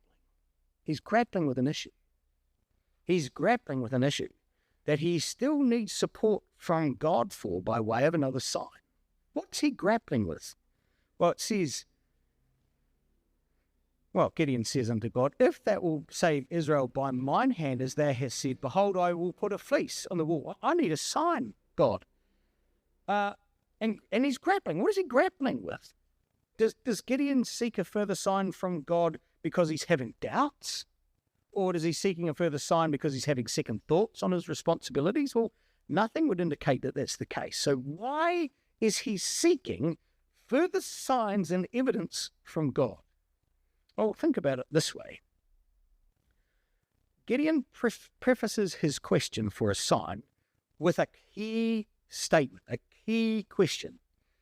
If thou wilt save Israel by my hand, as thou hast said. He finishes, by the way, exactly the same way. I'll put the fleece on the ground, and therefore I shall know that thou wilt save, verse 37, thou wilt save Israel by mine hand, as thou hast said. So the whole envelope of that story, or the first message of his sign, was asking God for confidence that he would save Israel by his hand. But God had already told him that. God had already said that he would be with him. Why is he asking for a sign? Well, you see, I don't believe Gideon is doubting as such. I think Gideon was asking for God's approval. That was it now the time to fulfill his mission? Was it now? Wilt thou save Israel by mine hand now? Will you be with me now, God? Is it now that we're supposed to do this? Is now the appointed time to deliver Israel out of the hand of the Midianites? Gideon wasn't and didn't want to be presumptuous. I need to know that you will be with me and that this is the time that you want me to go. And so he puts out a fleece. And the fleece is interesting. So he puts the fleece of wool in the floor. I'm going to put a fleece on the ground, and it will be, if there be dew on this fleece only, and it be dry all over the earth, then I shall know that thou wilt save Israel by mine hand. And so in the story, I believe Gideon is suggesting that he's going to be the fleece, that this is going to be by my hand. And the dew, when you go through Scripture, the dew of the morning is known, or is very much a symbol of Yahweh's blessings upon a dry desert place.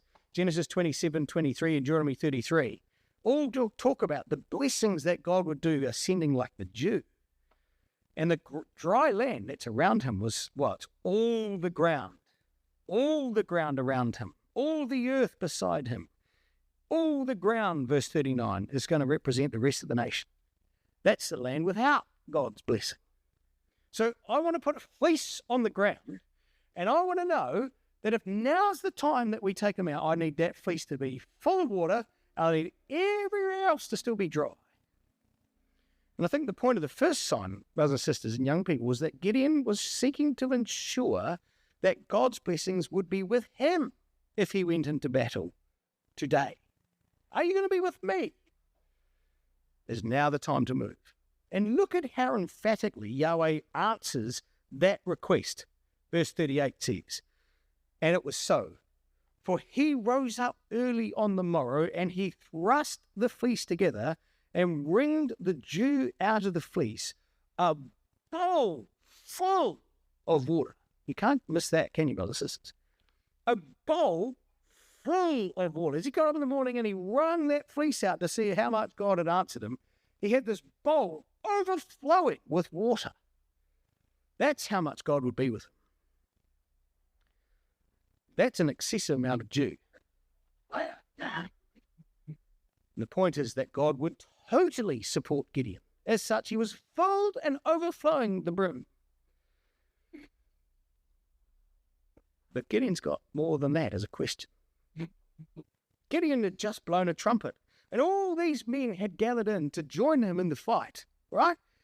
And he's got a question. What's his question? Well, the question is, would God be with them in the same way as he would be with Gideon? He'd say, I will be with you. By your hand, Gideon, I'm going to deliver these men. Gideon says, okay, well, now that I know you're going to be with me, what I actually need to know is, will this water transfer from the fleece to the ground? How's that going to happen? Will you be with them in the same way as you are with me? See, Gideon had been inspired by God through the work he had done and the signs that he'd been shown. But would God's blessing pass onto these men in the same way? Would God's blessing be transferred to be upon them? You see, the key expression of the first sign was by my hand. By my hand. Well, that's if thou will save Israel, by my hand. That's not the second sign. The second sign was all the ground had to be full of dew. This is why Gideon felt he had to ask God for another sign. It wasn't the fact that he was still unsure of the first sign. It was the fact that he needed to understand how God would transfer that water. Let me prove, he says, I pray thee, but this once. Let it be dry only on the fleece, but upon all the ground. Let there be dew. And look at how God responds. Look at how God responds. The bowl full of water is transferred in such a way that there was dew everywhere, and yet the fleece was dry. And you know, there's another wonderful thing. There's a wonderful thing in the way God works with Gideon in this moment. Because Gideon had said, notice what it says.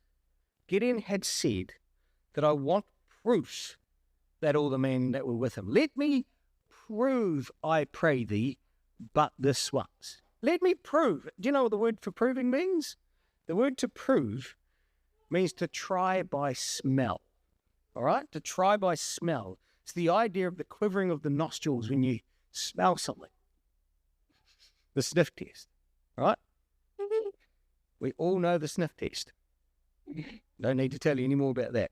So the sniff test is what God wants to say. I just need to know that this is going to pass muster. And the men's offering was going to be too rich for God. The number of men, all the ground was going to be too rich for God. Because, do you know what's interesting? Because that word to prove, I pray thee, says Gideon. In Judges chapter 6, verse 39, God's going to say, no, Gideon, this is not going to be about you. This is not about you proving anyone. I will try. Because you know what God says? Whilst Gideon wanted to prove with the fleece, God is going to prove the men by water that Gideon would have to take. Because he's going to bring them down, says Judges chapter 7, verse 4. Bring the men down, the people that are with you too many. Bring them down under the water, and I will try them. That's the same Hebrew word. If you grab colouring in pencil, link those two words. Gideon says, let me prove thee, I pray thee this once. Judges 6, verse 39, draw a line all the way down. Judges chapter 7, verse 4. Gideon is going to be taught.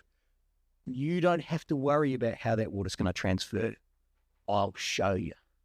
I'll show you exactly how it's going to work. I will show you how much dry land you actually need to go with you. Whilst you can have all the dry land, Gideon, if you understand how powerful I am, then I'll show you what it means when I said, I will be with thee. I'll show you. You come with me. And so whilst Gideon needed reassurance that God would go with him, along with the men that were there, God was going to show Gideon just how he could do and how he would do everything for Gideon's request, but with only just a handful of the men that would be required. And perhaps now we can understand that this little trickle of dew would develop into a mighty flood as God was going to work to save his people and restore his inheritance. And this is perhaps why he's called Jerubbabel now in this story. Judges chapter 7, verse 1. Then Jerubbabel, who is called Gideon, all the people that were with him. You can't, if you get a colouring in pencil, when you colour in all the ground, verse 39, all the ground, verse 40, and all the people that were with him, Judges chapter 7, verse 1. You can't miss the connections, can you? All the people, all the ground. You see, God was going to show Gideon that he only needed a handful. And Gideon's actions destroying Baal had inspired this family and inspired the nation, spread further throughout the tribes, that men had all come motivated by Gideon's witness and proof that Baal and idolatry was nothing and that Yahweh would restore his people, and they looked to Gideon to take the lead. And God's going to show Gideon just what's required. You know where they come? Well, this is remarkable, brothers and sisters. They come and they rose up early and they pitched beside the well of Harod, so that the host of the Midianites were on one side and the hill of Moreh, by the hill of Moreh in the valley. The well of Harod beside the hill of Moreh. Do you know, this is remarkable. Well, I thought this when I looked at it. Look at this. The hill of Moreh. Why are we given the detail as to where they are? Why the well of Harod, which we'll talk in a minute, and why the hill of Moreh? Why are we given all the detail? Do you know, the word Moreh is very interesting in the context of the Jew. So, the root word of this word for Moreh means Moreh means to shoot forth or to teach. And the root of this word is the idea of the way in which the Jew would saturate the ground. You see, this word, or particularly the root word for this word Moreh, or it's pronounced exactly the same way, is used specifically in the respect of the early rains that would come on the nation of Israel. We've all heard about the latter rains. Well, there was an early rain that would come, and the early rain would come at the very end of summer, and at the very end of the harsh drought of summer, and it would soften the ground so that it was ready to receive seed. The moray would come and would shoot forth the land at the very end of a dry summer, bringing much needed relief, and would herald the time for planting that would occur. That's what the word moray means. And it's Moses' song that links these two, the idea of shooting forth or to teach, which is the idea of refreshing learnings, is brought together by Moses in Deuteronomy 32. The idea of to shoot forth or to teach, he links these ideas, and he says, "Give ear, O heavens, and speak, and hear, O earth, the words of my mouth. My doctrine shall drop as the rain, my speech distill as the dew, as the small rain upon the tender herb, and the showers upon the grass, because I will publish the name of Yahweh and ascribe ye greatness unto our God." This idea of the dew or the rain here is the idea of the moray. And they would come now to this very spot, the very hill that caught the early rains, to herald a witness that the drought of summer was finished. The desert conditions of the Midianite oppression is about to be vanished. The rain was about to come. The transfer of that water is about to come, and the whole land is about to shoot forth as a witness that God would be with them. But there's a problem. There is a problem. There's too many men. There were too many men, and there were plenty of them who were afraid. You see, their courage and faith still had to grow like Gideon's. Perhaps now that's why we're told where they were. They were at the well of Herod. The well of Herod? It's the well of trembling. The well of trembling. The water that sprung from this well would bubble up, constantly being disturbed and constantly bubbling forth, that the water looked like it was totally troubled and anxious. A very apt description of the majority of his men. But God was going to prove to Gideon that even men like this, so long as they trusted Yahweh, could possibly be pulled into the battle. But they had to have a specific attitude. God is now going to prove to Gideon who the men would be that would transform them, that he would serve them. Verse 2 says, Yahweh says unto Gideon, "The people that are with thee are too many for me, to give the Midianites into their hands, lest Israel vaunt themselves against me, saying, mine own hand has saved me." Gideon, we've got to be careful with this expression, mine own hand.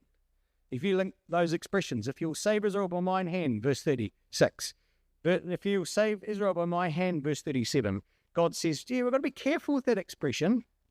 Judges chapter 7, verse 2, mine own hand has saved me could mean that they think that they can save themselves. It's not going to be the case. I'm going to show you that, Gideon. The people that are with thee are too many for me, says God, to give the Midianites into their hands, lest Israel glorify or vaunt or boast themselves against me, saying, mine own hand has saved me. God needed this victory to be without question his victory. Gideon himself is going to have to fully learn this lesson. Mine hand, says God? No. You're going to save Israel from the hand of the enemies. No one's going to say, 7 verse 2, that mine hand has saved me. And by 300 men will I save you, says God in Judges chapter 7 verse 7. I'm going to save you out of the hands of the Philistines, out of the hands of the Midianites with these 300 men. This is not about you in your hand. This is about you understanding that I'm going to save you with these men. And God's going to now train Gideon what spirit and attitude would be needed. What sort of people was he going to work with? And how was that going to do it? Yahweh hath delivered into your hand. Gideon's going to transfer in his whole brain, brothers and sisters and young people, from saying, mine hand is going to deal with this. You look at what he says in verse 15 of Judges chapter 7. What does he say at the end of all of this story when he finally goes into battle? And it was so, it says Judges 7 verse 15. When Gideon heard the telling of this dream and the interpretation, he worshipped and returned to the host of Israel and said, Arise, for Yahweh hath delivered into your hand the host of Midian. Oh, that's a shift for Gideon. It's mine hand. God's delivered them into your hand. See, Gideon's going to lead and grow his people in an understanding that it wasn't just about him, that actually God would work with some people and bring about a victory. And the process of whittling Gideon's armies down, brothers and sisters, was going to be the way in which God would teach Gideon how he would work and how the dew of heaven would be transferred. And we'll see, just like Gideon, these 300 men, although fearful in their own way, had enough courage and trust in God and not in themselves, that God was prepared to work with them to deliver his people. He was looking for a specific attitude. So who were the ones that he wasn't going to work with and why, brothers and sisters? Well, here's your three groups of men, you see. There was going to be 32,000 men who were going to come. God says, we can't have this many. This is going to be a problem. Now, therefore, he says, go to verse 3 and proclaim in the ears of the people, saying, Whosoever is afraid and fearful, let him return and depart early from Mount Gilead. Whoever wants to go home, if they're scared, can leave now. You can imagine Gideon, can't you? Yep, whoever wants to go home can leave. 2/3 of the army walk off. Hey, oh, 2/3. 2/3 disappear. First group was sent home, were those that had responded, motivated to come and to fight, but only because others were going. They had every intention to fight. When they came to the battlefield, oh, that's a bit of a big army. When they came and saw the Midianite hordes, they had no real conviction or belief in God's ability to save them. In fact, the opposite was true. They were utterly afraid. 2/3 of the army fell into this category. 22,000 of his 32,000 men. Gideon must have been sitting there blowing his trumpet going, woohoo, look at how many people we've got. This is going to be great, even though the odds are still stacked against us. We've got such a good army. Out the door. Do you know what he does? Do you know what God does with Gideon? God takes Gideon back to the law. I think this is a helpful lesson for all of us here. God takes Gideon back to the door to teach the first lesson for what he had to learn. Why did they have to go home, brothers and sisters? Why? Well, do you know, here's the law. Look what it says. Deuteronomy chapter 20, verse 3. Hopefully you can read that on the screen without needing to turn it up. Deuteronomy 20, verse 3. So the priest would come, and when they were about to go into the battle, the priest would proclaim in the ears of all the people, Deuteronomy 20, verse 3, let not your hearts faint, fear not, do not tremble, neither be terrified because of them. For Yahweh your God is he that goeth with you to fight for you against your enemies to save you. That's what the priest would say first. He'd come in and he'd say, don't be upset, don't be afraid, right? God's going to fight for you. Don't panic. He's going to go across and is going to save you from the enemies. Now, says the law, there are a number of people we want to go home. The first of those are if you've built a new house and haven't moved into it, then you can go out. The second group, if you've planted a vineyard and haven't eaten the fruit, you can leave too, because that's just not fair. If you die and you haven't been able to eat your own fruit of your vineyard, that's just not on. And if you're engaged but you're not yet married, you can go home too, because you need to get sorted out and get that married and enjoy the comfort and the beauty of marriage. That's your responsibility. And the last group, says the priest, Deuteronomy 20 verse 8, the priest, the officer shall speak further unto the people and say, what man is there, even with all of that, that is still fearful and faint-hearted. These are exactly the same Hebrew words here. Whoever is fearful and afraid. Deuteronomy 20 verse 8. Who is fearful and faint-hearted? If you need to go home right now, let him go and return to his house. Why? Or the record tells us why in Deuteronomy chapter 28. Lest his brethren's heart faint as well as his heart. You see, these people were had not only come because it was the right thing to do, but they'd come but without a real conviction that God would fight and save them. Therefore, they were faint-hearted and fearful. These people were dangerous in battle. Fear is contagious. It's like an infection. When faith evaporates, it's a disaster. You ask Peter, when you're in the middle of the war, what happens if you lose faith? Israelites on the borders of the Red Sea fainted in the same way. We can feel like this too at times.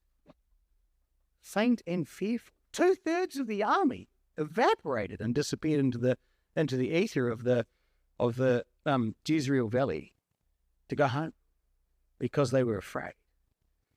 Do you know, brothers and sisters, the law never condemned those people.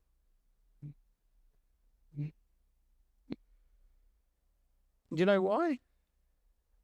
Because sometimes in life, that can get on top of us. Can't it? 22,000 men, we can be just like them. When faith in our God is lacking and we sometimes doubt whether God even exists, whether the truth is even right, we need to take time aside at home to get it right in terms of our perspective. We've got to get these feelings in the right place. We've got to learn to trust God again. The times of great stress, pressure and depression, brothers and sisters. The law never condemned these 22,000. And neither should we. Faith is something that requires regular and constant attention that waxes and wanes due to the external pressures that surround us, that can affect our focus and trust in Almighty God. They're never condemned by God. Why not? And the answer was, they are sent home in order to learn and to reconsider the law. And when they saw their brethren come home, then they could see in practice just what God had meant, that he would go and that he would fight for them. Their evidence was seen by the faithful return of their brethren. And that's exactly what happens here in the battle. They turn up immediately after. So Gideon puts these men, or Gideon and the 300 men surround the army, and all of a sudden they start fleeing. And it says, the men of Israel gathered themselves together out of Naphtali, Asher, and all Manasseh, verse 23, and pursued after the Midianites, verse 23. It's exactly what happens. Their faith came back. The 22,000 come streaming back into battle when they see God at work. There's lessons for us sometimes, isn't there, brothers and sisters, in this. You see, how we handle, if we're non-fearful, brothers and sisters, how we handle fearful people in these moments will determine whether they come back at all. If people need time and space and the comfort away from the pressures that they're facing to get perspective in life. God didn't judge or condemn these people, and neither should we. Gentle encouragement, allowing them to learn and to grow in time, will see God work in their life to teach and inspire them as well. Treat them lovingly and caringly, and we may just win them back for God. And if we are fearful, brothers and sisters and young people, it's actually okay to have times of challenge and crisis. It's natural that sometimes as we fight against our nature, we sometimes doubt. It's how we deal with this that's the key. We need to seek perspective in time of peace to understand how the battle's going to work.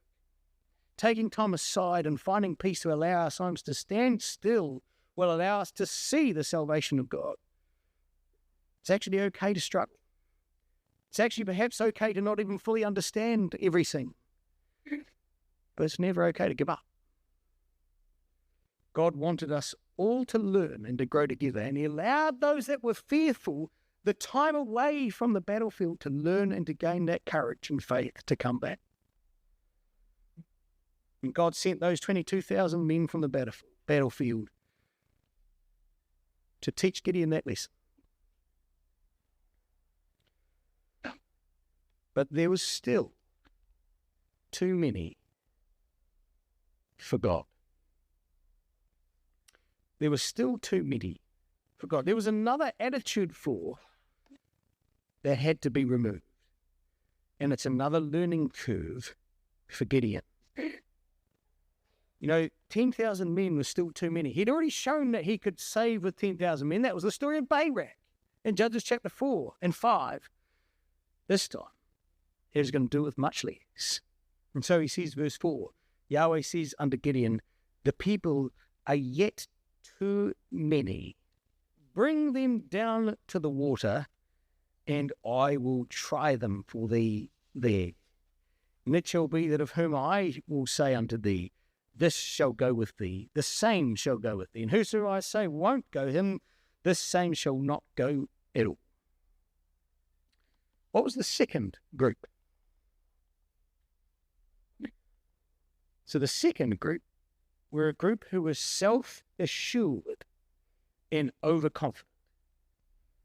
You see, this group would trust in themselves. God brings Gideon's remaining army to the water and picks the very group that Gideon would never have chosen to save Israel.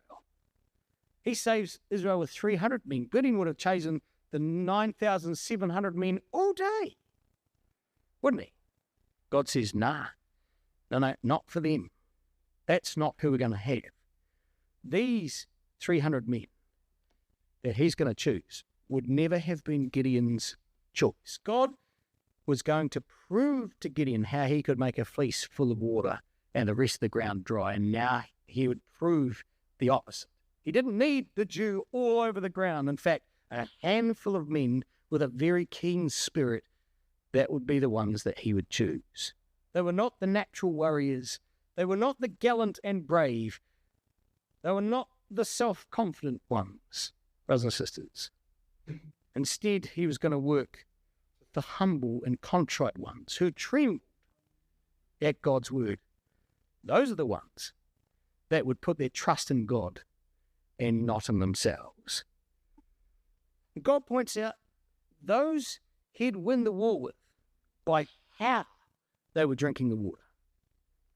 And as Gideon watched the group, he brought them down, verse 5, to the water, the people to the water, and it says that Yahweh said unto Gideon, everyone that laps of the water with his tongue as a dog lappeth, him shalt thou set by himself. Likewise everyone that boweth down upon his knees to drink. And the number of them that lapped, putting their hand to their mouth, for 300 men, but all the rest of the people bowed down upon their knees to drink. As Gideon watched, he could see two very distinct groups. The vast majority of the rest of the 10,000 were on their knees, their noses buried in the water, their faces fully immersed to get a good long drink. But scattered amongst those men was a second group, a handful of men who nervously and warily were standing there, not with their faces buried, but were bringing the water up to their mouth, drinking constantly, checking their surroundings, making sure they were still safe, just watching for danger. If you ever watch a dog drink, they drink at 1,000,000 miles an hour, right? And they drink ready to run at any time. They're always wary in case of danger. And they remain on their feet at all times. You've never seen a dog sitting down drinking, unless he's dying. This is the attitude of these men. They were on their feet, checking the surroundings. They weren't entirely cocky or confident. The others, self-assured and confident in their ability, were bowed on their knees, fully secure by their own confidence in their own abilities. They were too cocky, too comfortable, too confident. And the same risk for the fearful group remained for God in the second group. This group was self-confident that their victory would be won by their own might and their own prowess. Not who we can. We can't have this group.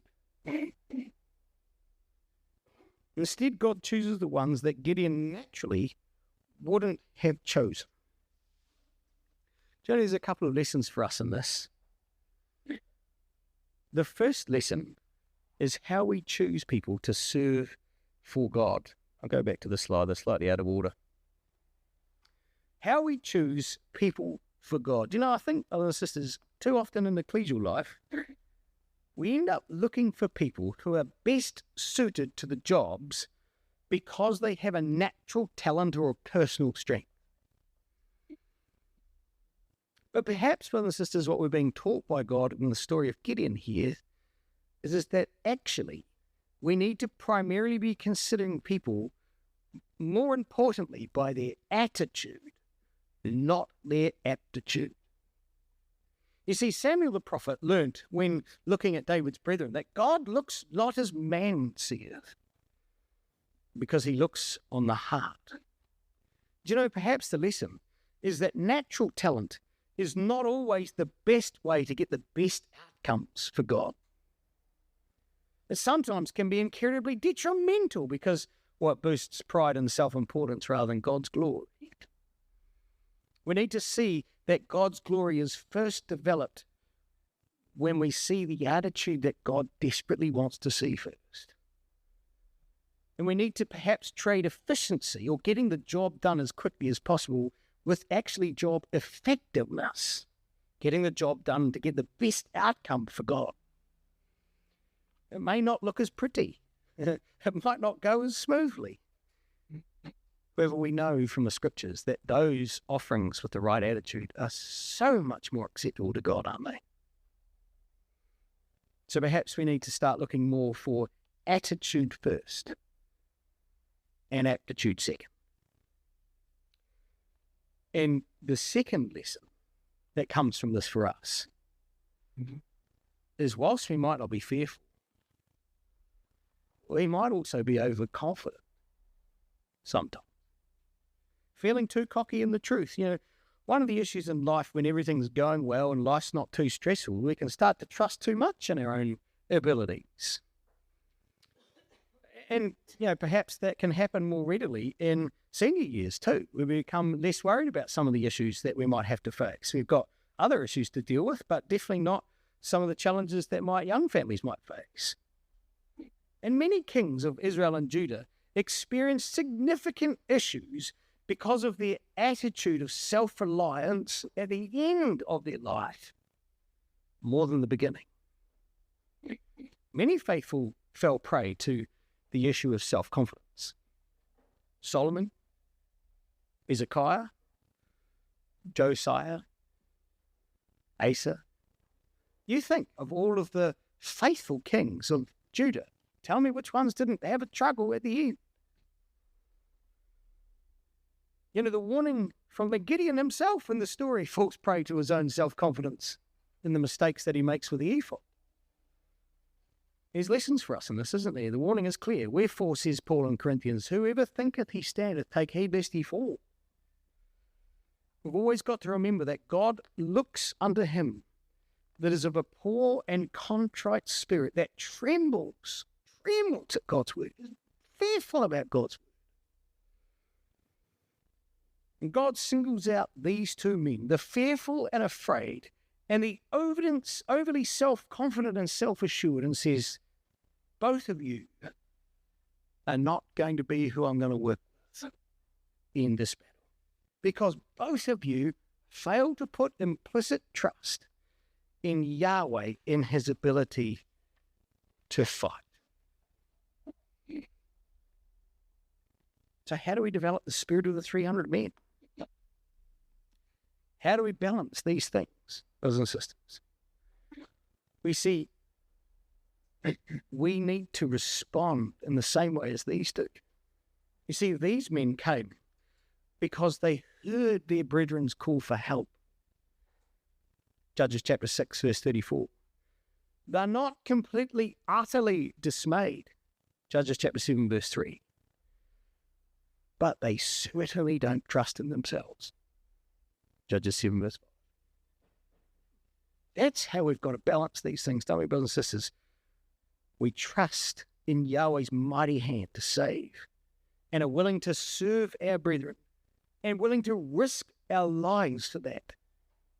Not overly self-confident in our own abilities, but trusting that God will be with us as we fight our enemies. So let's try and have the spirit that Paul describes in Philippians chapter 2. Those that examine themselves to work out our own salvation with fear and trembling, because we realize that God works in us to will and to do his good pleasure. And if we truly have the spirit of these 300 men, we might, brothers and sisters and young people, have the privilege and the blessing and the confidence to see just how God's going to work in our lives and in those that are around us to save his people and to bring about his purpose.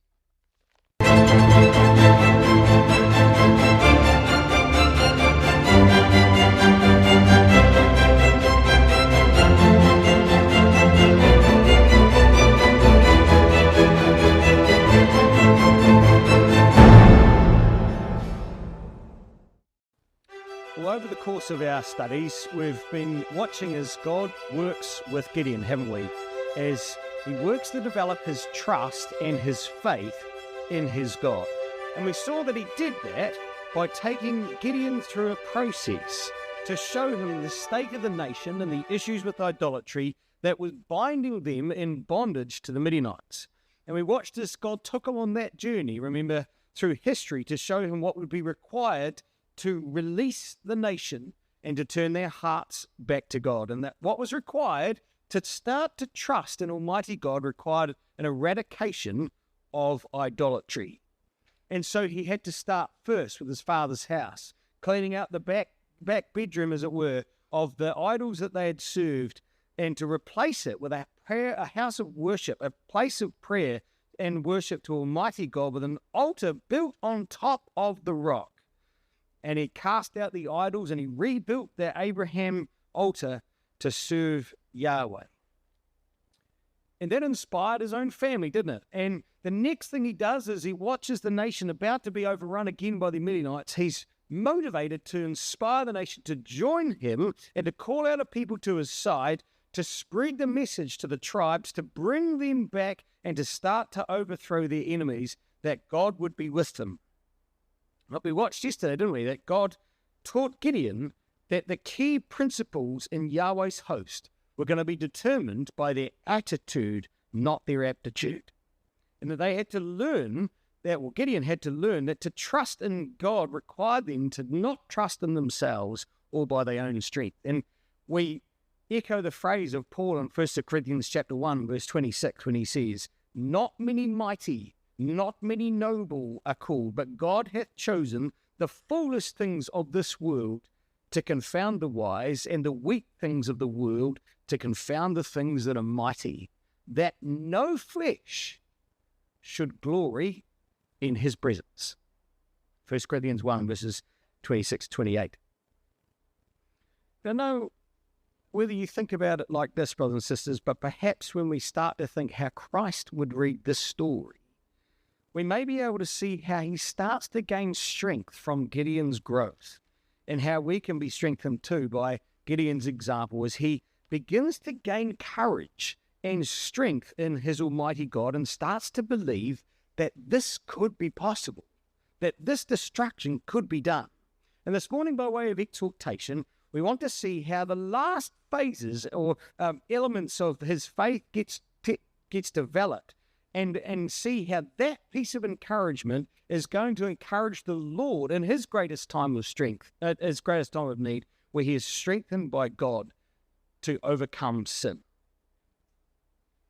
And hopefully, in that process, brothers and sisters, we should be inspired to perhaps see each other slightly differently. Not as members of specific ecclesias, but members of God's army. Not 300 men but members of Yahweh's host fighting side by side to overcome the enemy. We're going to see Gideon's attitude shift with his people in this process. So God's just whittled Gideon's men down from 32,000 to 300 men to show Gideon that it was going to be a humble and contrite spirit that was going to be required, ones that would trust in him and his ability to deliver, that God could then mold and grow. And you know what's remarkable? Because these 300 men and their spirit was just like Gideon's. And we'll see Gideon was still fearful as he approaches the host of Midian, although he believed that God could work in him. We'll see that very shortly. But I want you to notice one other thing. Judges chapter 7, verse 7, it says, he's just chosen the 300 men, and it says, Yahweh said unto Gideon, note this expression, it's a beautiful thing, by the 300 men that lapped, will I save you, Gideon, and deliver the Midianites into thy hand. Wow, that's an expression that Gideon hadn't stopped to think about. By the 300 men will I save you, Gideon, and I'll deliver the Midianites into thine hand. Gideon was going to realize that God would work with these 300 men to save Gideon as well. That Gideon's salvation, his life, was bound up in the lives of these his men, and together they would be victorious. This was not just going to be a one-man show. That together they would work together to save each other, to bring about God's purpose. And brothers and sisters, it's the same with our Lord, isn't it? That God, through the work of our Lord Jesus Christ, was going to prepare a people whose spirit and attitude was such that our Lord's victory would be magnified and our Lord's salvation was bound up in the people he'd come to save. And so Gideon readies his men, and even in fear himself, look what he does. Verse 8. So the people took victuals in their hands. Verse 7. By the 300 men will I save you, and deliver the Midianites into thine hand, and let all the other people go, every man to his place. And so this is what he does. So the people then took victuals in their hands and their trumpets, and he sent all the rest of Israel, every man under his tent, and retained those 300 men. Gideon does two things. No. The first thing he does is he sends the men away to their own tent. Do you know, he doesn't send them away and leave them just around the corner to wait, does he? He sends them home. That's a remarkable act of faith, isn't it? He was placing all his trust in his Father and his God. Send them home, says God, and they sent them all the way home. There was just him and 300 men. But notice what it says he does. He sent the rest of Israel, every man to his tent. But notice the expression, and retained those 300 men. Do you know, brothers and sisters, that word retain is a very interesting word. Do you know that word retain means to strengthen or support or to make strong? It's exactly the same word used in verse 11 when it says that thou shalt hear what they shall say, and afterwards shall thy hands be strengthened. It's exactly the same expression. So what is Gideon actually doing in this verse? He sends the rest of Israel home to their tents, but he turns now to the 300 men and doesn't just retain the 300 men. He's now going to encourage and strengthen and motivate these 300 men to be strong and to trust in Yahweh's ability to deliver. And even as he does so, brothers and sisters, he's fearful. We know that because it says, verse 10, if you're fearful to go down, then you go down with Phurah, thy servant, to the host. And of course, he takes Phurah. So what do we know about Gideon? He's fearful at this stage. But he's trying himself to turn around to the 300 men and he's trying to reinforce and strengthen their trust and conviction in God. And even as they do so, they're looking over the cliff, the ledge, and the rocks that hide them at the hordes of the host of Midian and that were beneath them in the village. And through words of encouragement, even while his own heart is beating out of his chest, brothers and sisters, he's exhorting his men to take courage and to have confidence and to trust in Almighty God's ability to deliver, that God would fight for them. It's remarkable, isn't it? That's the faith of this man, Gideon. We can see what's going through Gideon's mind. How do we know what's going through Gideon's mind? Well, look what it says in verse 9. It came to pass the same night that Yahweh said to him, arise, get down to the host. What's going through his mind? And the answer is, how's all of this going to work? How is this all going to play out? How will God be with him? What does the battle plan look like? So as Gideon lies down to bed, God interrupts him. Gideon, stop thinking about that. I'll show you what to do. God wasn't going to let Gideon stall and grow fearful. This was going to be God's battle. He was going to be showing Gideon what was going to be required. And you know what, brothers and sisters? God was going to, in mercy, show Gideon that the battle had already been won. He just needed to see it. And so the same night he says, arise, get thee down unto the host, for I have delivered it into thine hand. What's the key expression in that, brothers and sisters? For I have delivered it. That's a present tense, isn't it? A perfect tense. It's already done. It's completed. It's finished today. It's all sorted. Go for a walk into the army and you will see that I already have delivered them. That's done, Gideon. It's finished. It's been done for you. The battle's been won. All you need to do is show up. But look at how gracious God is with Gideon, because he knew that Gideon was on this faith and development journey to gain courage and to trust God. He needed to have that courage, but that needed to be shown him. And so God in his mercy now provides Gideon the opportunity to be strengthened by the evidence that God would provide.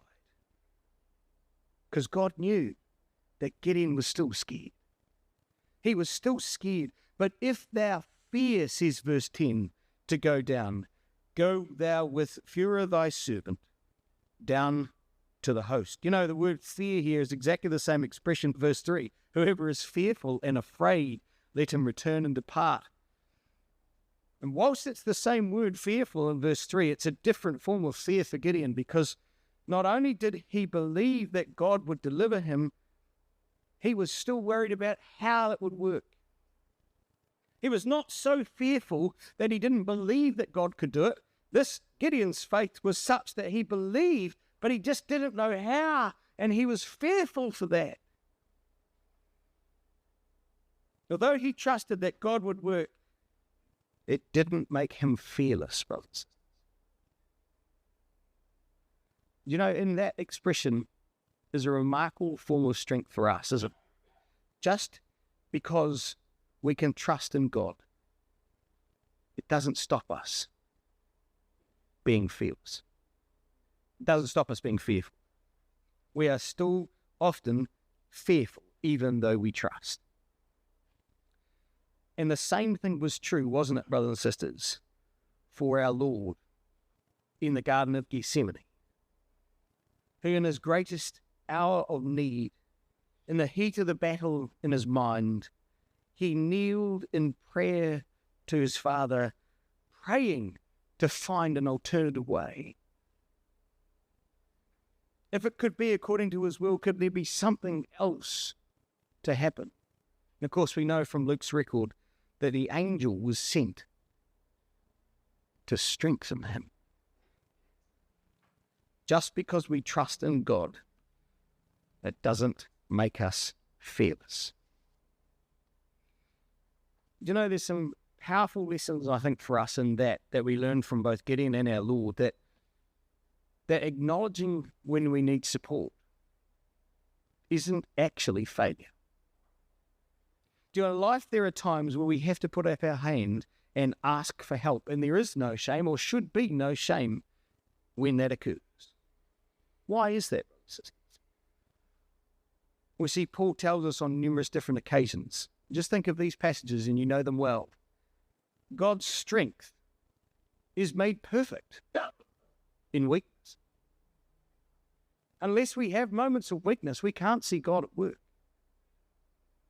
When I am weak, says Paul, then am I strong. It's not when I am strong, then I am stronger. When I am weak, then am I strong. I can do all things through Christ who strengtheneth me. You see, Paul, the greatest example of grit and determination and passion for his Lord, acknowledged that there were times where he utterly struggled, looking for help, seeking guidance, wanting God to take away things from his life so he could serve better. He needed support at various times in his hours of need, that God might work in his life to strengthen and encourage him. See, the issue, brothers and sisters, isn't being weak.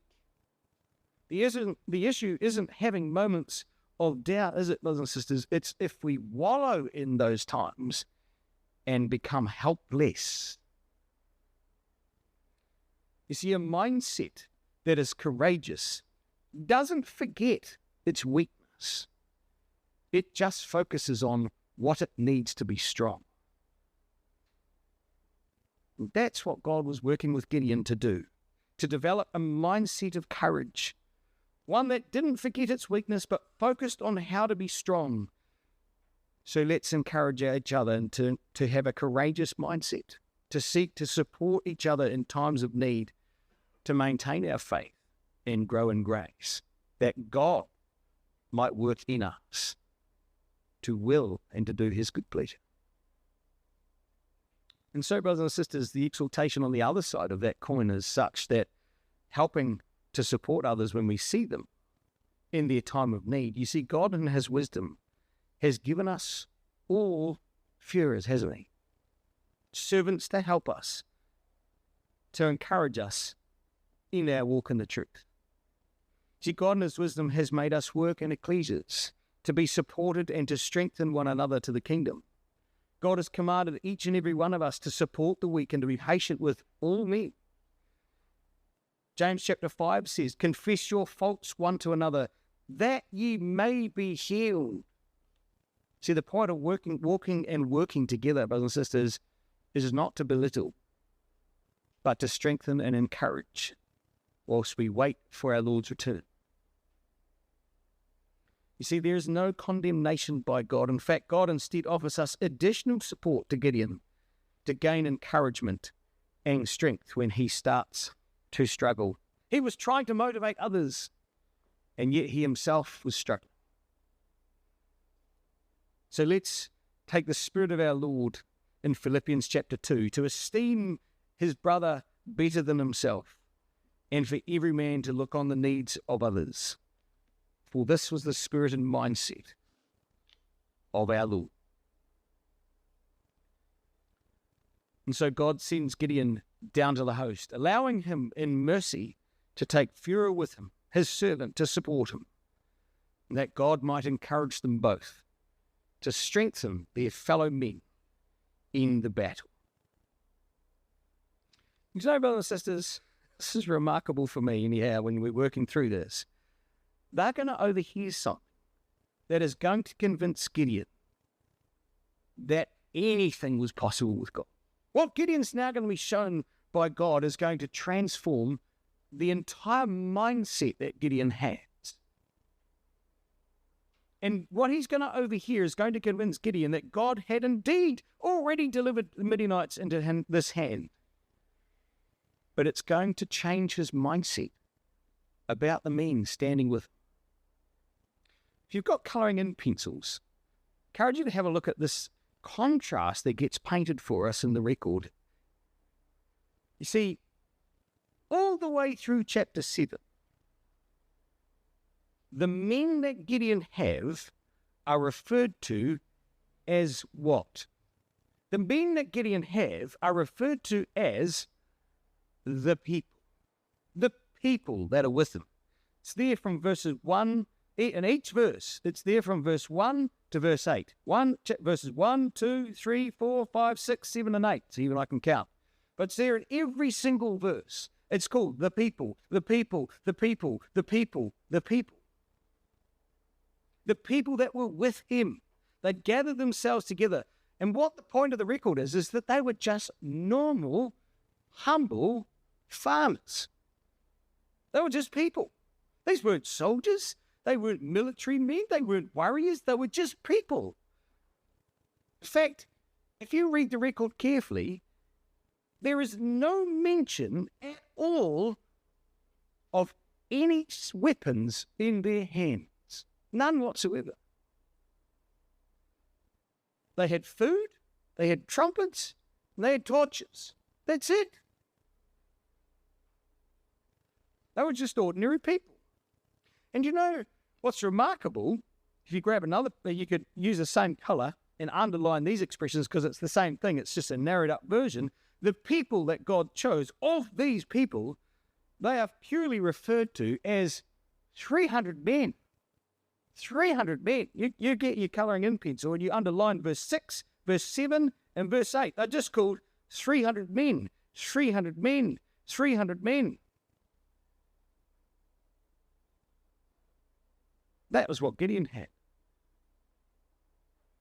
Now you contrast that, brothers and sisters, to how God describes on this occasion the Midianites. What were the Midianites referred to through chapter 7? Well, you get a colouring in pencil, a different colour, and you colour in the word host. The host of Midian. It's there in verse 1, verse 8, verse 9, verse 11 twice, verse 13, verse 14, right? It's the host of Midian. The host of Midian, by emphasis, obviously, of its size and of its nature. And of that host, the host is referred to in verse 11, the armed men of the host.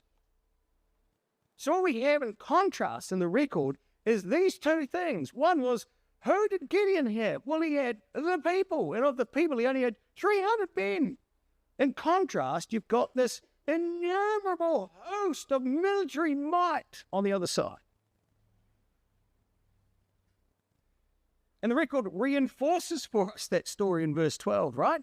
The Midianites and the Amalekites and all the children of the east lay along in the valley like grasshoppers for multitude. Their cows without number, and as the sand by the sea for multitude. All Abrahamic expressions, but in the opposite. Their enemies, not the seed of Abraham anymore.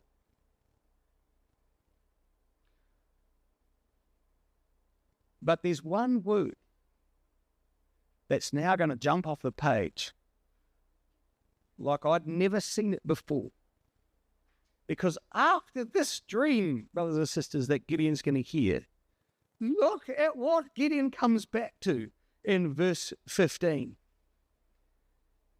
And it was so, says the record, when Gideon heard the telling of the dream and the interpretation thereof, that he worshipped, and look at this, and returned into the host of Israel. Oh, that now is an expression that rings differently. Right? That is a remarkable change. Gideon doesn't refer and come back to the 300 men. He doesn't even come back to the people. No, Gideon, listening to this dream, is transformed in such a way that his mindset is shifted. He comes back and he sees, why? The host of Israel. Gideon's whole mindset has changed, hasn't it? The dream and the interpretation had utterly strengthened Gideon to the point that he doesn't return to just the meager 300 men, but comes back to the army of Israel, the host of Israel, the army, as it really means when you expand it, of a God who prevails. That's what he comes back to. Is that how we see each other, brothers and sisters? When we come Sunday by Sunday, meeting by meeting,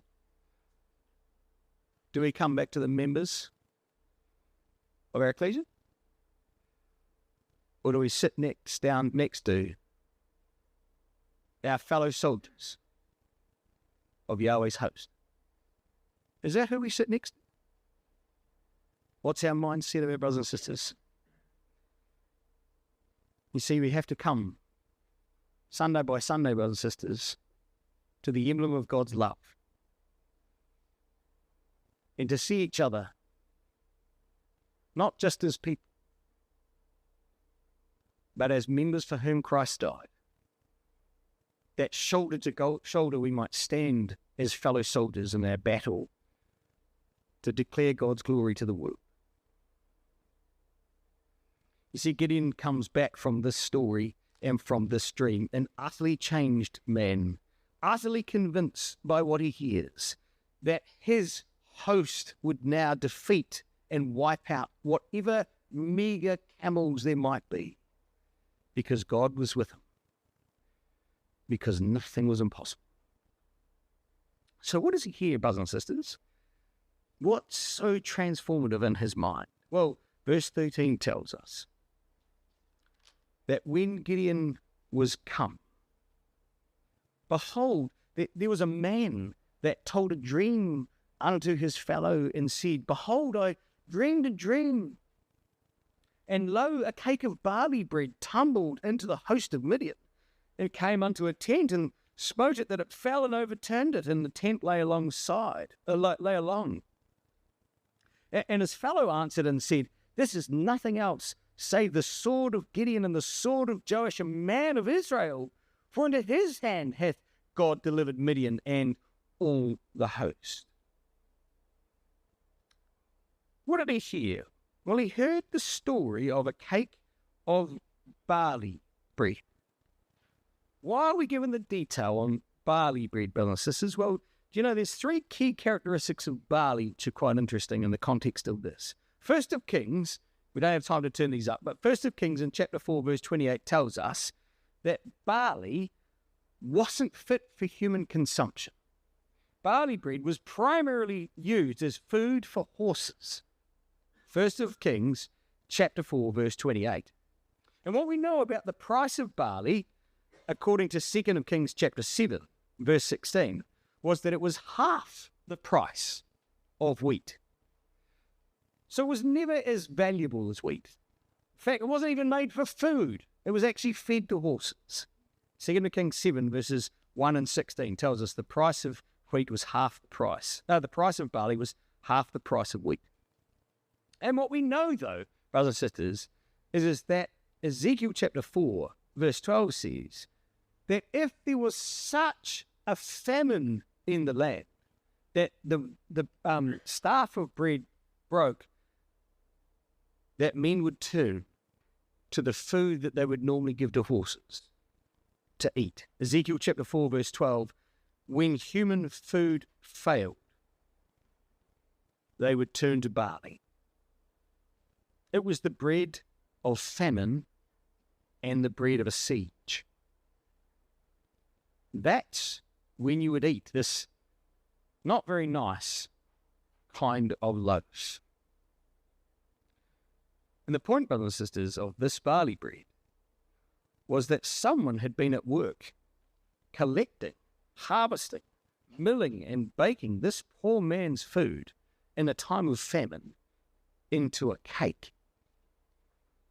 And this cake became a weapon. Do you know, the word that gets used to describe what it does is an interesting word. Do you know, it says that cake of barley bread tumbled into the host of Midian. It tumbled. Do you know, the Greek word to the Hebrew, better not be the Greek word, the Hebrew word for tumble is the word to change or to be transformed, or to turn this way and that way. That's what the word means, to change or to be transformed, to turn this way or that way. Do you know, it's the same word used in Genesis chapter 3, verse 24, of the cherubim, the flaming sword, which turned this way and that way. That's what this barley bread had become. You see, there is a connection in their mind, between that cake of barley bread and a sword of Gideon, that perhaps we can suggest that the cake flew into the tent and transformed into a sword and whipped the thing apart, turning this way and that way, and it fell the tents, that everything fell over. This cake transformed possibly into a sword in the midst of their dream and turned this way and that way, smiting all the tents. The tents particularly, this tent is not just any ordinary tent, it's the tent of a general, the key tent. The key tent of the Midianite host that fell and was completely destroyed. That's really what it means in the Hebrew. When it says that it fell and it overturned it and the tent lay alongside, the tent fell over and was completely destroyed. It fell so hard. The cake came out of nowhere, like a missile, and transformed itself to the entire encampment would be wiped out. And it appears, brothers and sisters, that the entire camp of the Midianites had this dream, not just one man. This one man explains what he said, and the guy says, yeah, it's this. This other man had heard the same dream and come to the conclusion that this is what it was all about. You'll hear what they say, says God to him in Judges chapter 7, verse 11. They'll all say it. You'll hear it. Doesn't matter where you go. Perhaps they'd all had this dream, because his fellow answers as if he'd had the same dream. And now Gideon sees his 300 men, the barley of Israel, assembled, gleaned, and baked by God, ready to destroy the Midian. The host of Israel now was going to wipe out the meager tents of the Midianites. And Gideon knew that God had prepared them for this victory. The barley bread had been baked. The sword would come. That Midian had already been delivered into their hand. How did Gideon know this, brothers and sisters? Well, firstly, he knew that God had planted that dream. This was a sign, Gideon knew it, that God had revealed to him a dream that had been put into their mind, the superstitious mind of the Midianites, that they knew that they were gods. And Gideon knew that God had put that dream there. Do you know, brothers and sisters, I think Gideon knew for another reason that the Midianites were gods. Do you know how we know that, brothers and sisters? Look what it says in verse 14. Do you know what they say? This fellow answered and said, "This is nothing else save the sword of Gideon, the son of Joash, a man of Israel." And brothers and sisters, the last time Gideon was given that title, what was he doing? The last time that he'd been called that was in the context of bowling over something else. Judges chapter 6, verse 29. When the men of the city find out about the altar that had just been destroyed, you know what they call him? They call Gideon the son of Joash, who had done this thing. God had been with Gideon when he threw down the altar of Baal and cut down the grove. And on that occasion, he inspired all of his family to follow him. He's called Gideon, the son of Joash. And now here comes Gideon, the hewer and fellower of all things. And not now would he just overthrow and cut down idolatry. Now he would destroy the Midianitish army for God once and for all, and seek to inspire the entire nation to turn unto Yahweh Elohim of Israel, the God of their fathers, once more.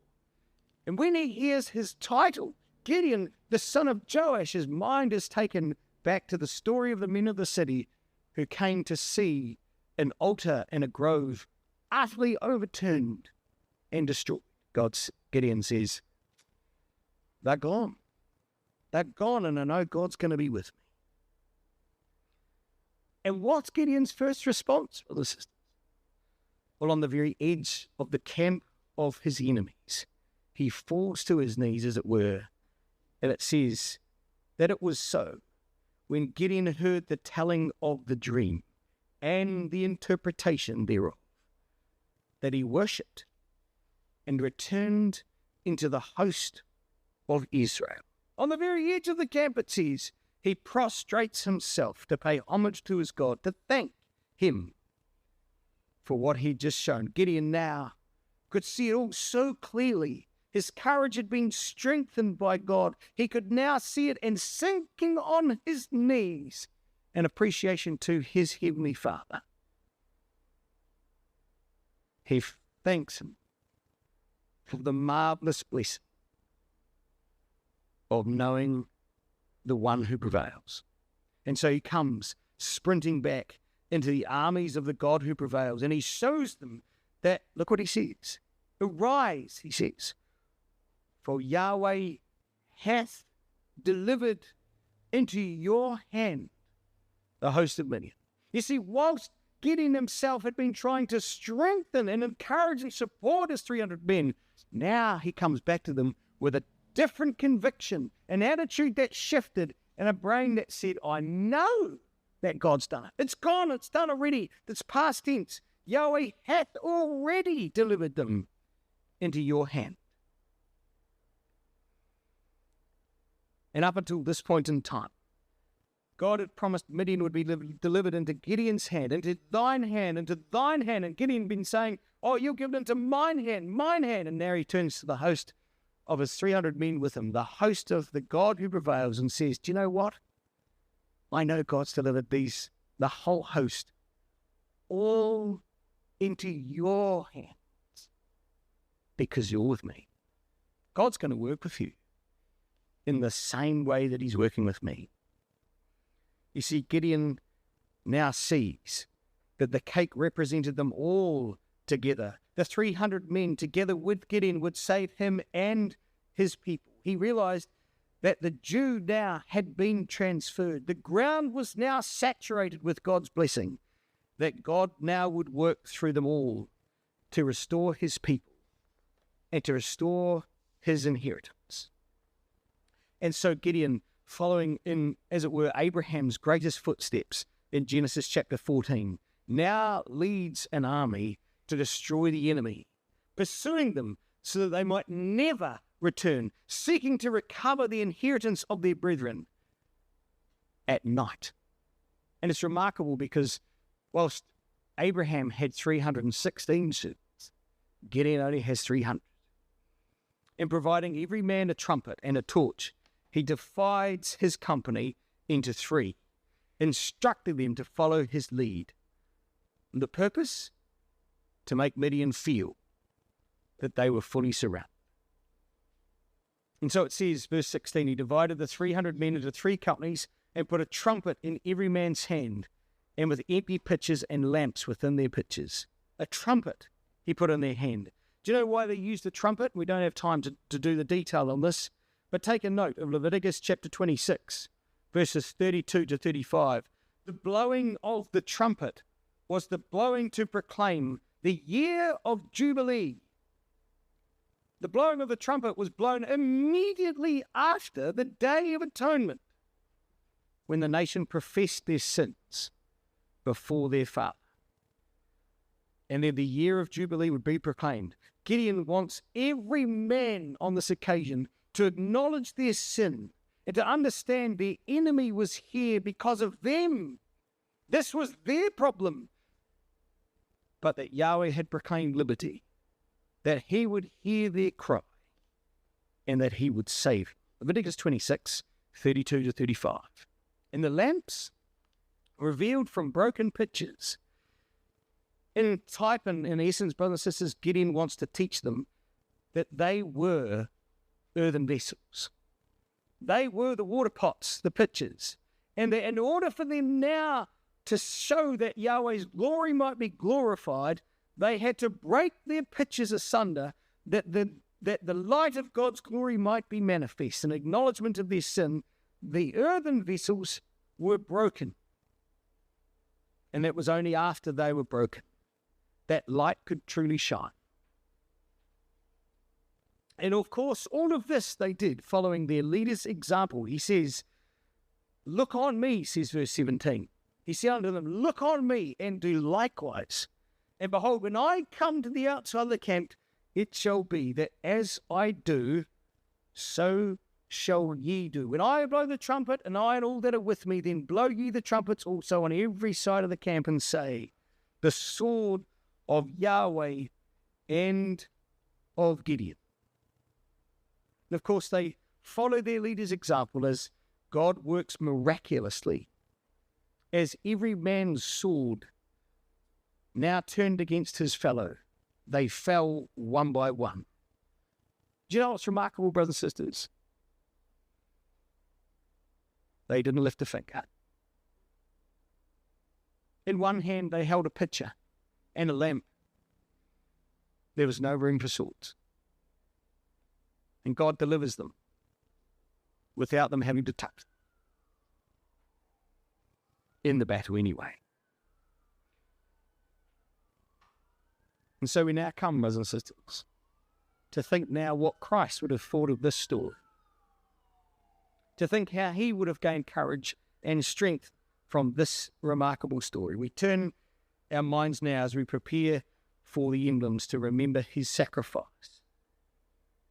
To the world, brothers and sisters, our Lord was seen as just a cake of barley, wasn't he? There was nothing that he was special to look at, says Isaiah 53. In fact, his visage was marred more than any other. It was just a cake of barley, rejected by the world, but was transformed by his Father into a weapon of glory. And yet we consider the bread and wine this day. We come to remember a man who was tempted in all points as we are, yet without sin. A man who in his greatest hour of need, on his knees, sought to be strengthened both by his brethren and by his Father,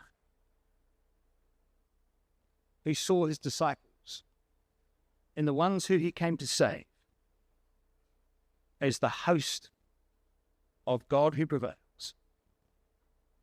A man who understood that his life was bound up by the people who he came to save, who gave his life to give us an example that we should follow, that we too might smash our pitchers, that God's glory might be seen.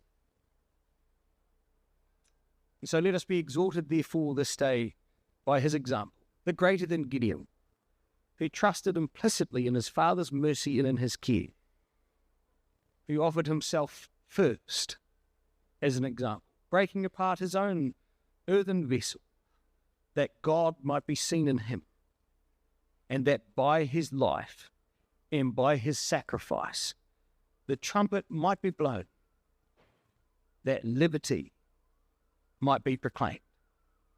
Let us have this confidence, brothers and sisters, in the trust and the courage that Gideon was given, that we can see Yahweh's hand, that this battle has already been won, but that we just need to stand firm as Yahweh's host, united unto the end.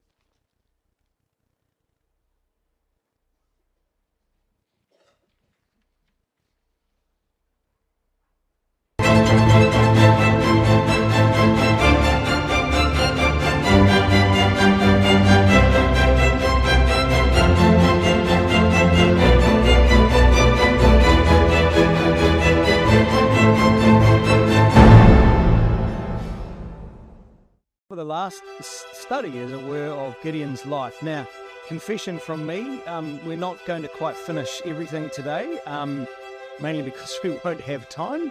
We're not going to cover the ephod story, but we can talk about that afterwards. However, we have a bit to cover as we try and get our way through the battle and the subsequent pursuit of the rest of the Midianites as Gideon takes them out. But just to recap very quickly, remember we've been on the journey with Gideon as God teaches Gideon about learning to build trust, all right? That the first thing he had to do was to look back in history. You remember that from our first session? Look back at history and learn and get confidence about the fact that God will work with you, Then we have to get rid of idols and deal with things at home. And then we have to lead by example and choose attitude over aptitude, right? And then we have to think about, as we go through our life, to have that courage that we need to have, that conviction in God, and that God will help us see that we can trust him, we can gain courage, and that being fearful is still there, but we have more trust that God will save us and protect us if we have confidence in him. But that it will never take away the fact that we still have our mortality in this life. And now he takes him to the brink of the battle, and the battle's in front of him, and ensures it. And as we saw in our last session, effectively, without a sword in their hand, a pitcher in one hand and a lamp in the other, they are watching as every man's sword is going against his neighbor. We pick up the story in verse 21, and look, it says, and they stood every man in his place round about the camp, and all the host ran and cried and fled. And the 300 blew the trumpets, and Yahweh set every man's sword. If you've got a pencil, just underline that. Yahweh set every man. This is not Gideon or his 300 men. Yahweh's doing this. That Yahweh set every man's sword against his fellow, even throughout all the host.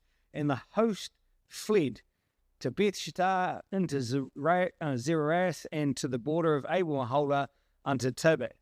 And so they are set to run. And every man, Gideon and his men, stood back as the sword of the Lord slew every man his neighbor. And there was not a sword in Gideon or his man's hand. And so God worked so mightily that the host took off with Gideon's men in hot pursuit.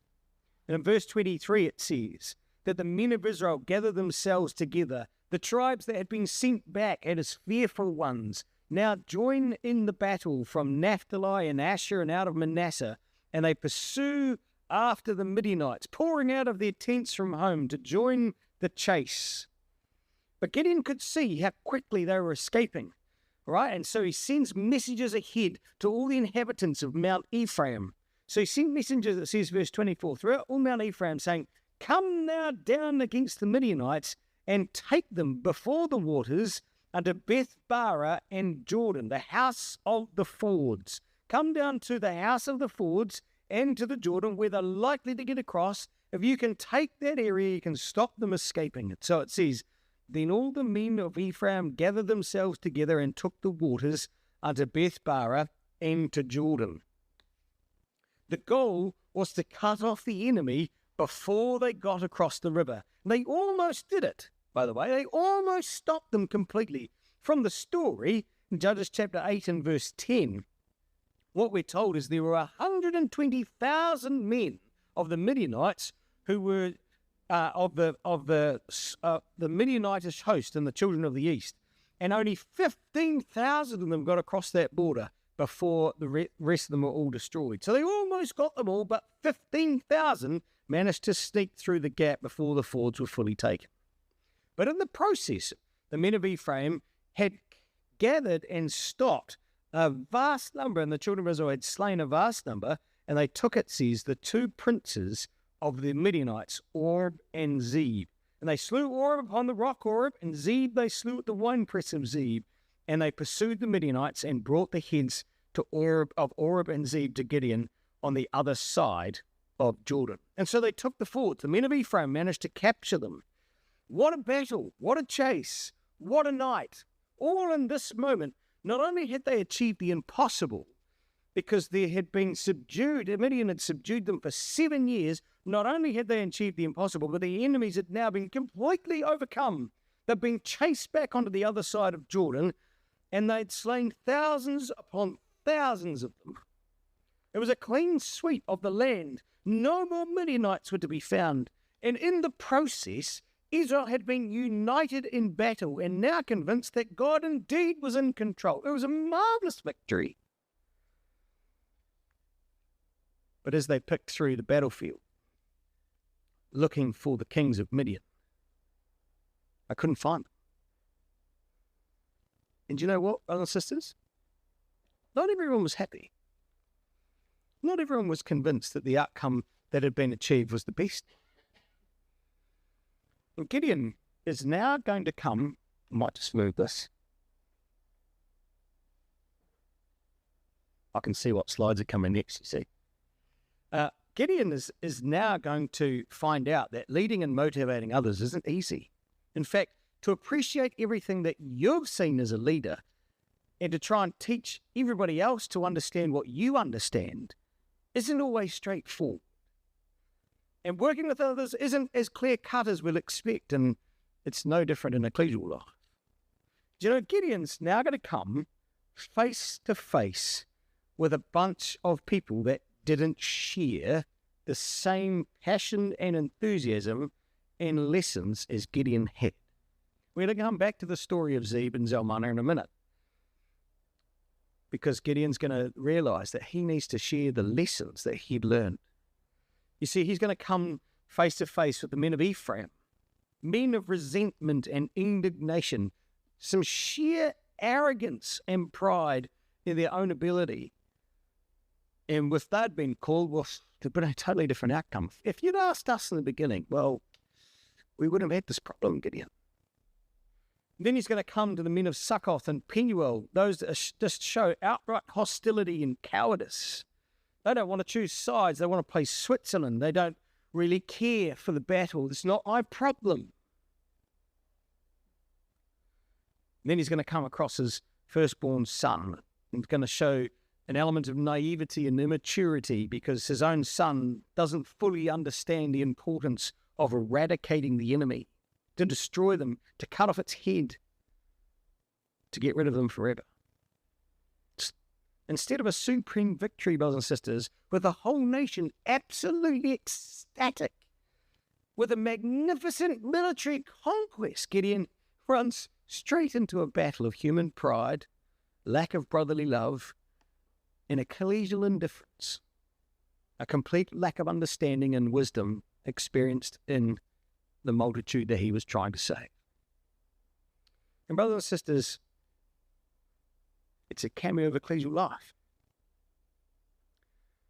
You see, in the highs and the lows of ecclesial life, we can see all of these people along the way, either experiencing the roadblocks or being the roadblocks.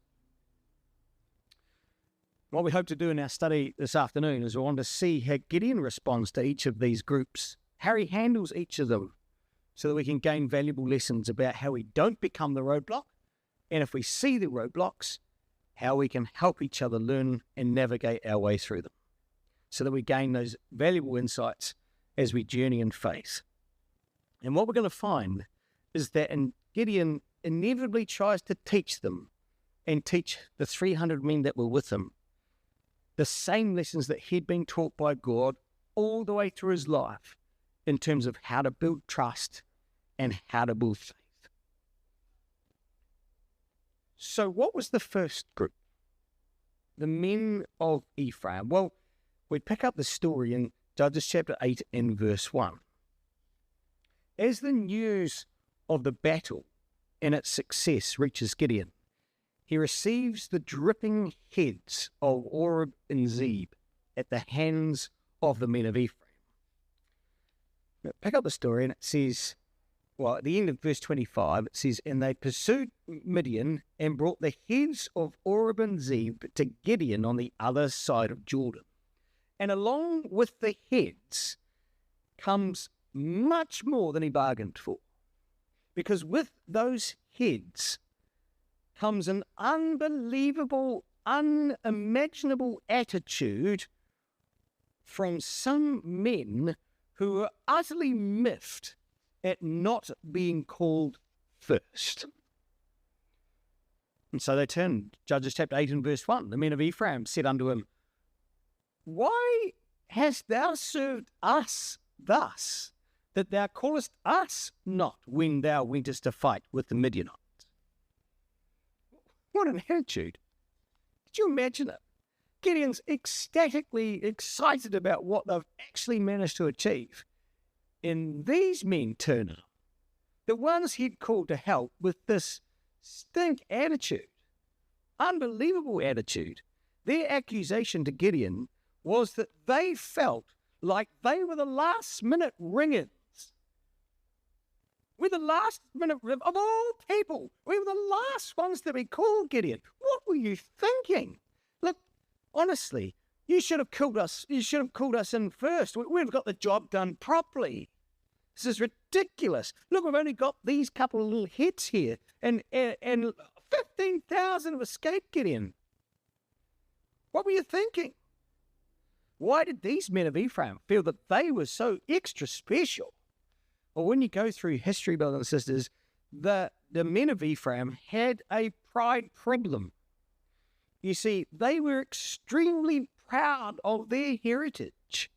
This was the family and tribe where all the greats of Israel had come from. You see, this was Joshua's tribe, the place of his inheritance, Joshua 24, verse 30. You see, it was Ephraim where Joseph's inheritance and burial place was in Joshua 24, verse 32. Phinehas himself, who was a Levite but a high priest, well, he chose to be buried in the area of Ephraim. And throughout history, when we look at Isaiah 9 and we look at Isaiah 23, verse 3, throughout history, this proud and arrogant spirit of this tribe was manifested time and time and time again. They felt, as fifth-generation Christadelphians, that they knew better. And their point, when they turned up to Gideon, was, well, hey, look, if you'd come to us first, we'd actually understand the problem, Gideon. Like, we would have got this sorted properly. You know, you should have engaged our thinking. We're experienced at this. You should have come to us first. And now 15,000 of these men have escaped. What were you thinking? And it wasn't, brothers and sisters, a snide passing comment. Look what it says in verse 1. They did chide with him sharply. Literally, they did strive with him violently or mightily. These were furious men. They were outraged. They were on the verge of fisticuffs, fighting their own people because they felt left out. Such was their arrogance that they, after their quarrel with Gideon, they simply just walk off and leave Gideon and the 300 men to finish the battle. Do you know the problem with these men, brothers and sisters? Do you know what they hadn't thought about? They hadn't stopped to think that God might have been working behind the scenes. They had no appreciation for what Gideon and these 300 men had actually accomplished. You know, you could have had 7 years at this, boys. And you're coming to us when the battle is almost done. You had 7 years. You have no appreciation for what's actually been done for them on this occasion. They didn't realize that God had handpicked 300 men for the job, specifically. No appreciation whatsoever. And more than that, do you know what they didn't appreciate? They had no appreciation that they were actually now stopping Gideon from finishing the job. They were standing in their way. Their arrogant attitude was focused more on the poor performance and outcome of what they had done and what could have been achieved if they'd been called first. It's a disgusting attitude, brothers and sisters. Frightful. But unfortunately, ecclesial life is not without our men of Ephraim. You see, we can all suffer from the men of Ephraim syndrome, can't we? Especially when we have skills or experiences in areas in ecclesial life. Just because we might be good at something, it doesn't necessarily make us the best people for the job. You see, God was looking at an attitude, not aptitude, on this occasion. And these men would never have made God's cut, would they? You know, sometimes I think when we see things that are not done as well as we'd like them done, or not done as efficiently as we would have done, or not as perfect, or not as organized we can manifest the spirit of Ephraim, the men of Ephraim, can't we, brothers and sisters? Why is it that we manifest the same spirit? You see, it's because we're thinking about ourselves and what we'd have done and how we'd have done it better, rather than seeking or trying to see how God might have worked with somebody else and how they have done it to achieve a purpose that God might have been working to. You see, we've got to stop. It's not always about us, brothers and sisters. We can all suffer from the spirited attitude of the men of Ephraim at times, I think. That can be seen in catering or organisation or administration or exhorts or committees or announcements or whatever it is. If we're focused on ourselves and we're not seeing how God's working, we can become the men of Ephraim.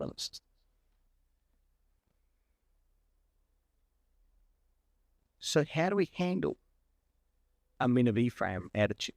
Well, Gideon shows us how. You see, it's not actually easy to manage a man of Ephraim. But look at how Gideon turns the story around. This could have been in a lot of a really different outcome. It's just as easy to reciprocate the same spirit in defense, isn't it, when we're attacked by someone who's telling us they would have done a better job. And if we reciprocate the spirit, it's not the right outcome, is it? We've got to learn to have Gideon gentleness in the way that he treats them. Proverbs 15 says, a soft answer turneth away wrath. You see, the men of Ephraim were seeking to say that they could have done a better job. And do you know what Gideon does, brothers and sisters? He acknowledges that they might have. What he focuses on, he says, you've already done a better job than I have. It's all good. You've done a much better job. But more importantly, look at how God's working with you already. Look at how God's at work. Look what he says. Verse 2. What have I done now when compared to you? Is not the gleaning of the grapes of Ephraim better than the vintage of Abiezer? See what he says? He says, you reckon you've got the dregs, but I tell you, it's much better than the handful of grapes you think I've got. God hath delivered into your hands the princes of Midian, Oreb and Zeb. And what have I been able to do in comparison to you? You see how Gideon works? You see, Gideon's careful response focuses the men of Ephraim on two key things. The first key thing was, you've actually achieved a greater outcome than I have in this battle. So yes, you're right. You could have done a better job. You've already done a better job. But more importantly, do you know what I think you need to think about, says Gideon, is you need to see God's hand in this. Look at what God has done, not what I've done. Stop thinking about it from my perspective. Look at it from how God's thinking about this. And you see, Gideon encourages them to think beyond themselves. You see, for 7 years, God had delivered them into the hand of Midian, and now in one night, God had reversed it. It was the start of something special. You need to think beyond yourself. You need to think bigger than this. You need to see the bigger picture. And thus, by encouraging, think about that. It says their anger was abated toward him. God hath delivered into your hands the princes of Midian, Oreb, and Zeb. And what was I able to do in comparison to you? And their anger was abated toward him when he had said that. You see, there's a massive lesson for us, isn't there, brothers and sisters, when it comes to winning friends and influence people. You see, when confronted by criticism, rather than reacting, let's try and understand where people are coming from and acknowledge where skills and experiences might be, that people may be more suitably qualified to comment. But what we have to try and show each other is what God has taught us to try and help us diffuse a situation. That's always going to be the way. We need to see God at work in everyone, to approach one another with humility and to encourage each other with love and to good works. You see, we need to encourage each other to see the bigger picture. So whenever we see recurrent criticism, Let's try and see God at work and encourage each other to see God at work and to acknowledge where strengths and weaknesses lie.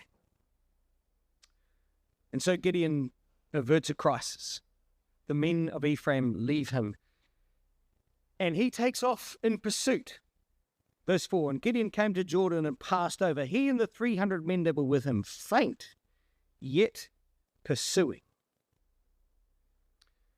You see, he takes off, and yet this is only going to be the start of Gideon's learning about the fact that working and winning others for God isn't easy, and it's definitely not straightforward. And he runs on, and it says he came to Jordan and passed over. The 300 men that were with him. Mind you, that's a really interesting statement, isn't it? 300 men that were with him. What does that tell us about the battle thus far? Midianites, 105,000 gone. Gideon, 0. 300 men still with him, not one gone, not one lost. But now they're faint yet pursuing. Do you know that's probably one of those oxymorons? Well, not it's an oxymoron, it's a euphemism, isn't it? Faint yet pursuing. Do you know it's helpful to set a little bit of context in this battle? From the men in the hill of Moreh, from the battle that was there, to the crossing of the Jordan next to Bethabara. Do you know how long that is? It's approximately 45 kilometres. Do you know how big a marathon is? 42.2 k's. So these men that were with Gideon had just run a marathon chasing the Midianites. 45 k's. They'd put over a marathon to chase these men. They'd fought a battle, run a marathon, carrying weapons, killing people as they went. They were absolutely had it. And the record says they were faint yet pursuing. And that's a spirit and an attitude, brothers and sisters, that we all have to have in life. No matter how tired we are, we've got to be faint yet pursuing. That's a massive thing. And it was a huge run, wasn't it? The adrenaline was wearing off. And now the hunger was setting in. And so approaching Succoth, Gideon requests for help and support for the food for his men. You see, these men in Succoth hadn't responded to the call. They were stuck over the other side of Jordan. And perhaps now we know why. You see, these men had decided to play Switzerland. And by that I mean that they decided to be neutral and to sit on the fence. They didn't want to take sides. You see, if the Midianites came back, then they'd be the first ones to cop it because they would be the first ones back if the Midianites were going to chase them back through. And so if to show favour to Gideon to his men was to surefire and get the annihilation from the Midianites on their return. But if they showed no favoritism at all, then they couldn't really be any form of implication or retribution on either side, surely. See, their spirit, brothers and sisters, well, this isn't really my battle to fight, so I won't get involved. So it says, verse 6, or verse 5, and he said to the men of Succoth, give, I pray you, loaves of bread unto the people that follow me, for they be faint, for I am pursuing after Zebah and Zalmunna, kings of Midian. And the princes of Succoth said, are the hands of Zebah and Zalmunna in thine hand, that we should give bread unto thine army? You see, the men of Succoth's morals showed utter contempt and a lack of trust in God and his calling and Gideon's support for the matter. They showed no sign that they understood that God had taken out the enemy, even despite the facts that the Midianites had just been routed and running for their life. It was an appalling response, wasn't it, brothers and sisters? They were more worried about potential retribution than they were in potential victory. It was absolutely disgraceful spirit that these men showed. We don't want to pick sides, because that could be dangerous for us. We'd be never like that, would we, brothers and sisters? You see, when challenges arise in ecclesial life, We'd never try to play the Switzerland card and bury our heads in the sand and hope the problem will go away, will we? Do we? We'd never sit by watching our brethren potentially suffer just because our life is much easier if we play a neutral game. See, brothers and sisters, I think sometimes not only can we be the arrogant, self-assertive men of Ephraim, but I think sometimes we might be a little bit apathetic and inconsiderate men of Succoth too. Unwilling to declare our hand, potentially not get involved for fear of involving ourselves in something that's bigger or, quite frankly, something we can't be bothered to try and deal with. And by the way, brothers and sisters, I'm not saying that we need to get involved in everyone else's business all the time. However, if we become aware of our brethren in need and certain un-Christ-like behaviour, things that are going on around them, and we choose not to support them, then we are no better than the men of Succoth, are we? You see, the amazing thing was that the men of Succoth had no appreciation for God's hand, no appreciation for Gideon's sacrifice, no understanding of the 300 men's willingness to die on behalf of them, to deliver everybody from the Midianite hand. See, 1 John 3 tells us, through the words of the Apostle John, "Whoso hath this world's goods, and seeing his brother have need, and shutteth up his bowels of compassion for him, how dwelleth the love of God in him?" 1 John 3 verse 17. You see, there's no room for passive and neutral Christadelphians in God's kingdom. There's only two seeds, brothers and sisters. We're either fighting for God and Christ, or we're not. We've got to choose which side we're going to be on, and we've got to fight for the seed of the woman like there's no tomorrow. And just look at Gideon's response to these men. Verse 7, Gideon says, "Therefore," and note the emphasis, if you've got a colouring in pencil, what was the way he treated the men of Ephraim? Verse 3, "God hath delivered into your hands." How does Gideon respond to the men of Succoth? "Therefore, when Yahweh hath delivered Zebah and Zalmunna into mine hand." All right, there's a link between these two things. When you see that God's at work, then you'll understand. When Yahweh hath delivered Zebah and Zalmunna into mine hand, then I will tear your flesh with the thorns of the wilderness and with briars. Note the margin. I will thresh you, is what he says. I'm going to rip these wilderness briars out, and I'm going to thresh you like I would with wheat. Why does he do this? Well, perhaps, brothers and sisters, there's two reasons. Perhaps one is because he was asking for bread. The poetic justice that was requiring. He says, if you won't give me bread, I'll get bread out of you by beating it out of you. Or perhaps the second reason is, if you put a note in your margin, Joshua 23 verse 13. "If ye go back and cleave unto the remnant of these nations," Joshua 23:13, "know for a surety that I will no more drive out these nations from before you, but they shall be snares and traps unto you, and scourges in your sides, and thorns in your eyes, until ye perish from off this good land wherewith Yahweh have given you." He says, I'm going to rip those thorns and I'm going to beat you with them, as God said. If you go down this channel, we're only going to land back where we were. Joshua 23:13. But perhaps there's a third and more holistic approach that Gideon is taking to teach the men of Succoth and the 300 men that were with him, and in fact all Israel. Do you know, I think we're given some details in Judges chapter 7 verse 25, when it says that the two princes, Orb and Zeb, were killed at a rock called Orb and a winepress called Zeb. You see, after the death of these two men, they named them. And Gideon finds out they destroyed them at a rock and a winepress. Do you know, for Gideon, that started him thinking, I think, brothers and sisters. It had all started. The whole story of Gideon's faithfulness and his development began at a rock and a wine press. And for Gideon, I think he began to see what the big problem was.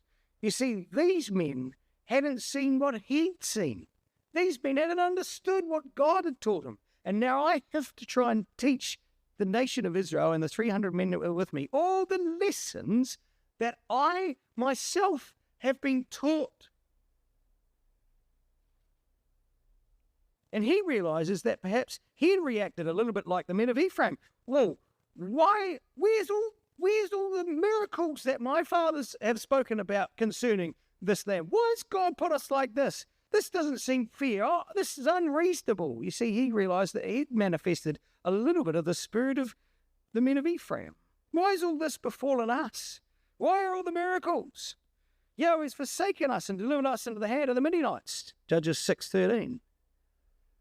And God had worked a miraculous miracle at the winepress as Gideon was threshing wheat to make bread. And here is Gideon, faint yet pursuing like he was back then. And as he crosses the Jordan, Gideon sees a cameo of the old Gideon and understood the needs to show everyone what God had taught him so that they too might understand what he had learnt. You see, the pursuit of the Midianites, I think, for Gideon at this point of his life, he realized that this was emblematic of his entire journey of faith and trust in God. And he needs to share the learnings with them. Perhaps now we can see why Gideon chooses the punishments, not only for the men of Succoth, but also for the men of Penuel. You see, for the men of Succoth who refused food for his army, Gideon decides to thresh them. For the men of Penuel who refuses food, it says that he was going to come, and what was he going to do? Says verse 9, I will break down this tower. That expression is exactly the same expression cast down of the altar of chapter 6, verse 28. See, I think Gideon is going to teach the nation what he had been taught by God.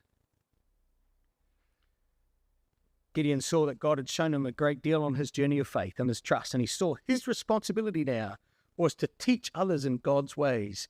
When God hath done this, then you will know.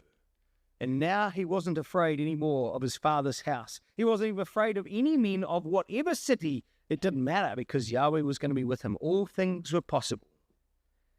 Brothers and sisters, that's our job too. See, God teaches us lessons in life, not just for our benefit, but that it might motivate us to teach others, that they too might be perfected alongside us, that we may share the wonders of God's grace with each other about the things we learn.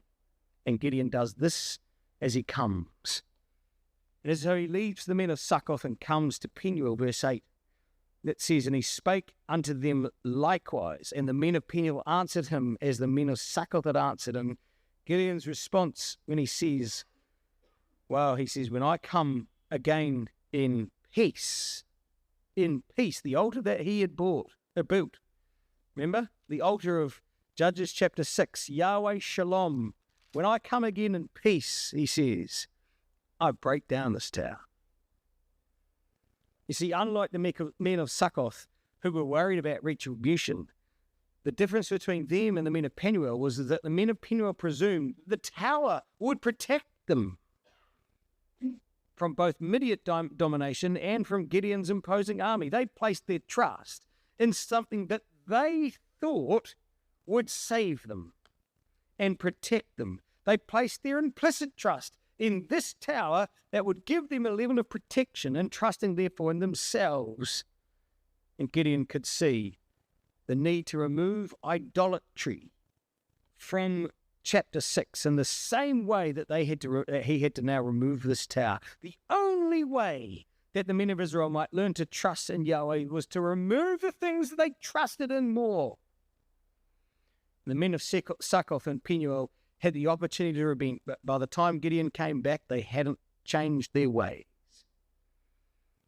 Perhaps, brothers and sisters, like the men of Succoth, we can perhaps be like the men of Penuel.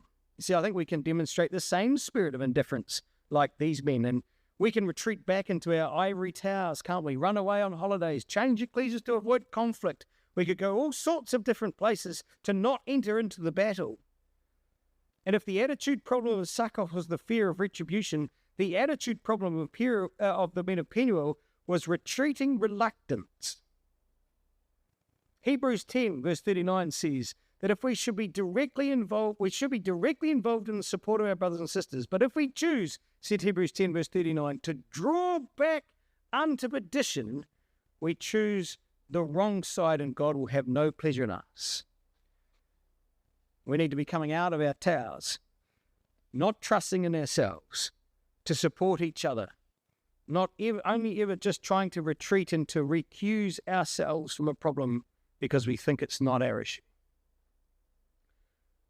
See, the fact is, brothers and sisters, that the men of Succoth and Penuel's callous choice not to assist Gideon could have resulted in Gideon's death,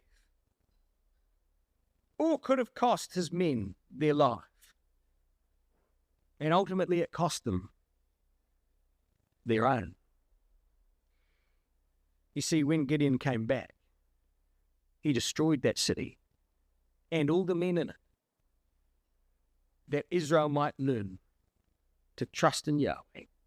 Let's never isolate ourselves, brothers and sisters, but charge each other, rich in this world, that we be not high-minded, says 1 Timothy chapter 6, verses 17 and 18, nor trust in uncertain riches, but in the living God who giveth us richly in all things, that we do good and that we be rich in good works, ready to distribute and willingly have fellowship with one another. 1 Timothy 6, verse 17 and 18.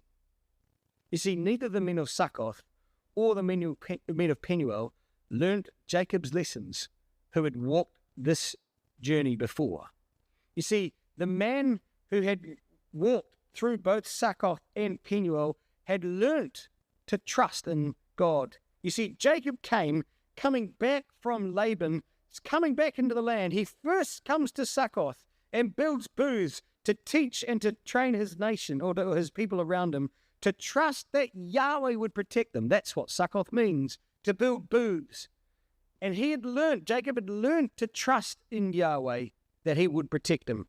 And then from there, he moves to Penuel. What had Jacob done with Penuel? The answer is, well, he had fought and wrestled with an angel. He'd come face to face with God. And Jacob understood that his true power was with God. And at that point, he had his name changed from Jacob to Israel, power with God, the real Ale. And Jacob had learned to stop trusting in himself and to start trusting in God. Perhaps now this is why we're told in verse 11 that Gideon went up by the way of them that dwelt in tents, brothers and sisters. Verse 11. Gideon went up by the way of them that dwelt in tents. Gideon takes off now to finish the job with the Midianites. Meanwhile, in verse 10, Zebah and Zalmunna were in Karkor, and their hosts with them, about 15,000, all that were left of the children of the east, the host of the children of the east, for there fell 120,000 men. So there was 135,000 originally. 120 men had died, 15,000 left. And so Gideon goes up to finish the job. It's remarkable, isn't it? 120,000 dead, and not one man of Gideon's had passed away. God was working with them to deliver them, and utterly convinced as Gideon was, he now strikes them with full conviction and courage. Gideon's faith and trust and his confidence in his God and his ability to save was utter, so that he knew that no man could stand before him any longer. And it says in verse 11, that they dwelt, for the host was secure. And when Gideon went up, verse 11, by the way of them that dwell in tents on the east of Nobah and Jogbehah, and smote the host, for the host was secure. They thought they were safe. And when Zebah and Zalmunna fled, he pursued after them and took the two kings of Midian, Zebah and Zalmunna, and discomfited all the host. They smote the host who thought they were safe. Zebah and Zalmunna tried to escape, but Gideon grabs them and discomfits them. Do you know what it means in the Hebrew? It means to be fearful. Gideon literally put the fear of God into the Midianites at this point. The fear of God was what he discomfited them to be fearful. He puts the fear of God into them that they might never come back ever again. See, the fear that had once paralyzed a nation is now poetically reversed, and Gideon and the host are victorious. But if you thought there was time to dwell on the victory, you'd be wrong. Gideon had more work to do. He had the lessons to teach his nation. He needed all Israel to learn and to trust that Yahweh had indeed saved him, and that he needed to now teach them that they needed to learn the same lesson. And we're told, it says, Gideon, the son of Joash. You see, we have this title for him again. Why? Because he's the hewer down. He was the hewer down of idolatry. He was the hewer down of the Midianites. And he's now going to become the hewer down of those that stand in opposition against Yahweh. You see, here he is, the hewer down that was given of Yahweh. That's his full title. And here he comes to teach his people a lesson. So he comes first, back to the men of Succoth. He said to them, if you don't give me bread, then I'm going to come back and grab you and thresh you. And that's exactly what he does. He comes back, catches the young men of the men of Succoth, and inquired of them. And he said, which ones are the princes and the elders? He found there were 77 of them, 70 men. And so he gathers them all up, and he says to them, verse 15, behold, Zebah and Zalmunna, here they are. These are the ones that you did upbraid me, saying, are they in your hands now, that we should give your men bread? Here they are. There's the proof. What's the proof? The proof's that Yahweh has delivered them. Come over here. Teach your lesson. And so he grabs the briars of the wilderness, and the thorns of the wilderness and the briars, and with the men he teaches, he threshes them to teach them that their brothers and sisters in need ought to be precious in their sight and to trust in Yahweh's deliverance, because he will do what he says. Yahweh will deliver us. And so he grabs the briars and teaches them a lesson. And then verse 17, he comes to the men of Penuel that says he beat down the tower of Penuel and slew the men of the city. It means to broken down and to destroy. And he did that, brothers and sisters, to teach the nation to trust in God's strength and in God's protection, to fear God, because he would say, not towers, not cities, not walls, nothing. And Gideon's transformation, brothers and sisters, from chapter 6, a worried farmer down a wine press, to a man who was prepared to take out his people in the name of his God, has been accomplished. From a weak, fearful Gideon, concerned about his father's house and the men of the city, he's now turned into a mighty man of valor who would destroy all of God's enemies, both internal and external. But Gideon's still got one more lesson to go. The lesson was for the next generation coming up underneath. So in verse 18 it says, well, the lesson for the next generation was you need to kill before you are killed. And I think perhaps in this verse we're now given an inkling or a clue into why Gideon had reacted the way he did in chapter 6 and verse 34, when he had blown the trumpet and gathered all of the men that were around him to battle.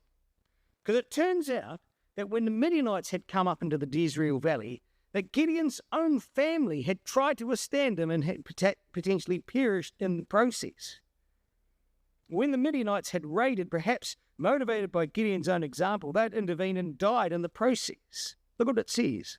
To Zebah and Zalmunna, he turns and says, what manner of men were they whom ye slew at table? And they answered and said, as thou art. So were they. Each one resembled the children of a king. And he said, well, these were my brethren, even the sons of my mother. As Yahweh liveth, If ye had saved them, I wouldn't slay you. You see, we know, brothers and sisters, that this is a different battle than Gideon's own battle, because not one man of Gideon's 300 men died. So this battle that's being talked about happened at a previous time. Most likely the catalyst for Gideon to stand up and to blow the trumpet, because this was enough. We needed to act now. And perhaps Gideon's own family that had rallied around in fighting the enemy had perished, not with Gideon at the helm. And for this, Gideon wants to show his firstborn son how to deal with the enemy. It required complete and utter destruction without compromise or pity, else it would end in your own demise. We've lost our own brethren because we've let these men get away with it for too long. So he turns to his firstborn son and says, Jether, get up, slay them. But the youth drew not his sword, for he feared. Oh, that's an interesting expression, isn't it, brothers and sisters? He feared because he was yet a youth. Well, there's our Gideon to start with, all over again, isn't it, brothers and sisters? Gideon as a youth is manifested now in his firstborn son. He feared because he was a youth. You see, brothers and sisters, right here, Gideon knew that he had to inspire the next generation by his own example. And after waiting, perhaps trying to encourage his firstborn to just get on with it, do it. You need to do it, try. The youth said, I can't. He grabs the sword and dispatches them and gets it. Zebra and Zalmunna say, rise there and fall upon us, for as a man is, so is his strength. And so Gideon rose and slew Zebra and Zalmunna and took away the ornaments that were on the camels' necks. He stood up and dispatches them to inspire the next generation to learn.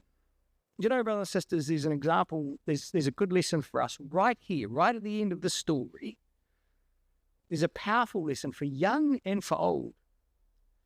So for the young ones here, so sometimes, perhaps as young people, we don't fully appreciate the true challenges our older generations have fought and learned in the truth.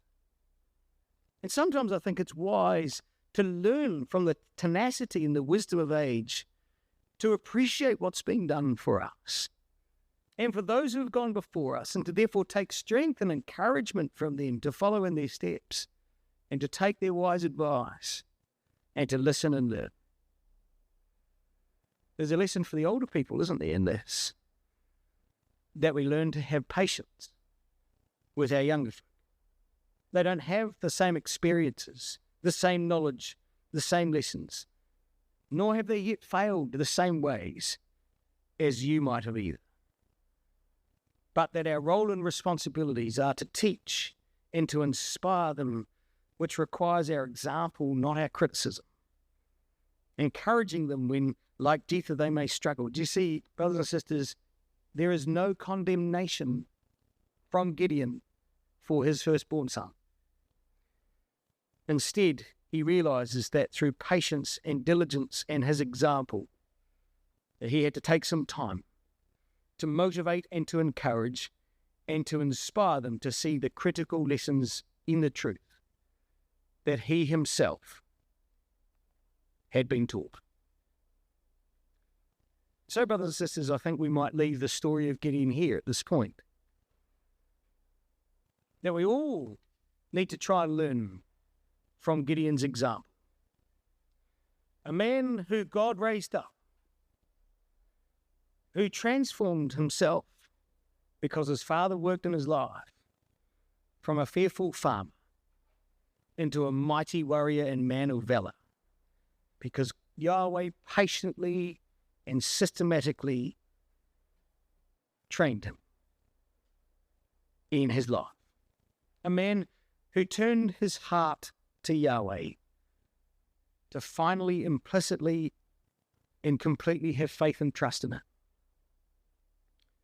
So let's try and learn from Gideon, brothers and sisters, to learn from history, to look to sort things out at home so that we can help others, to endeavour to lead, therefore, by example, and to choose by attitude, not aptitude, to gain courage with God in times when we struggle, to realize that the battle has been won and that the enemy has already been overcome, and to learn in life as we do, know that the road isn't always straightforward, but that is what God has enabled for us to teach us and to learn to trust him.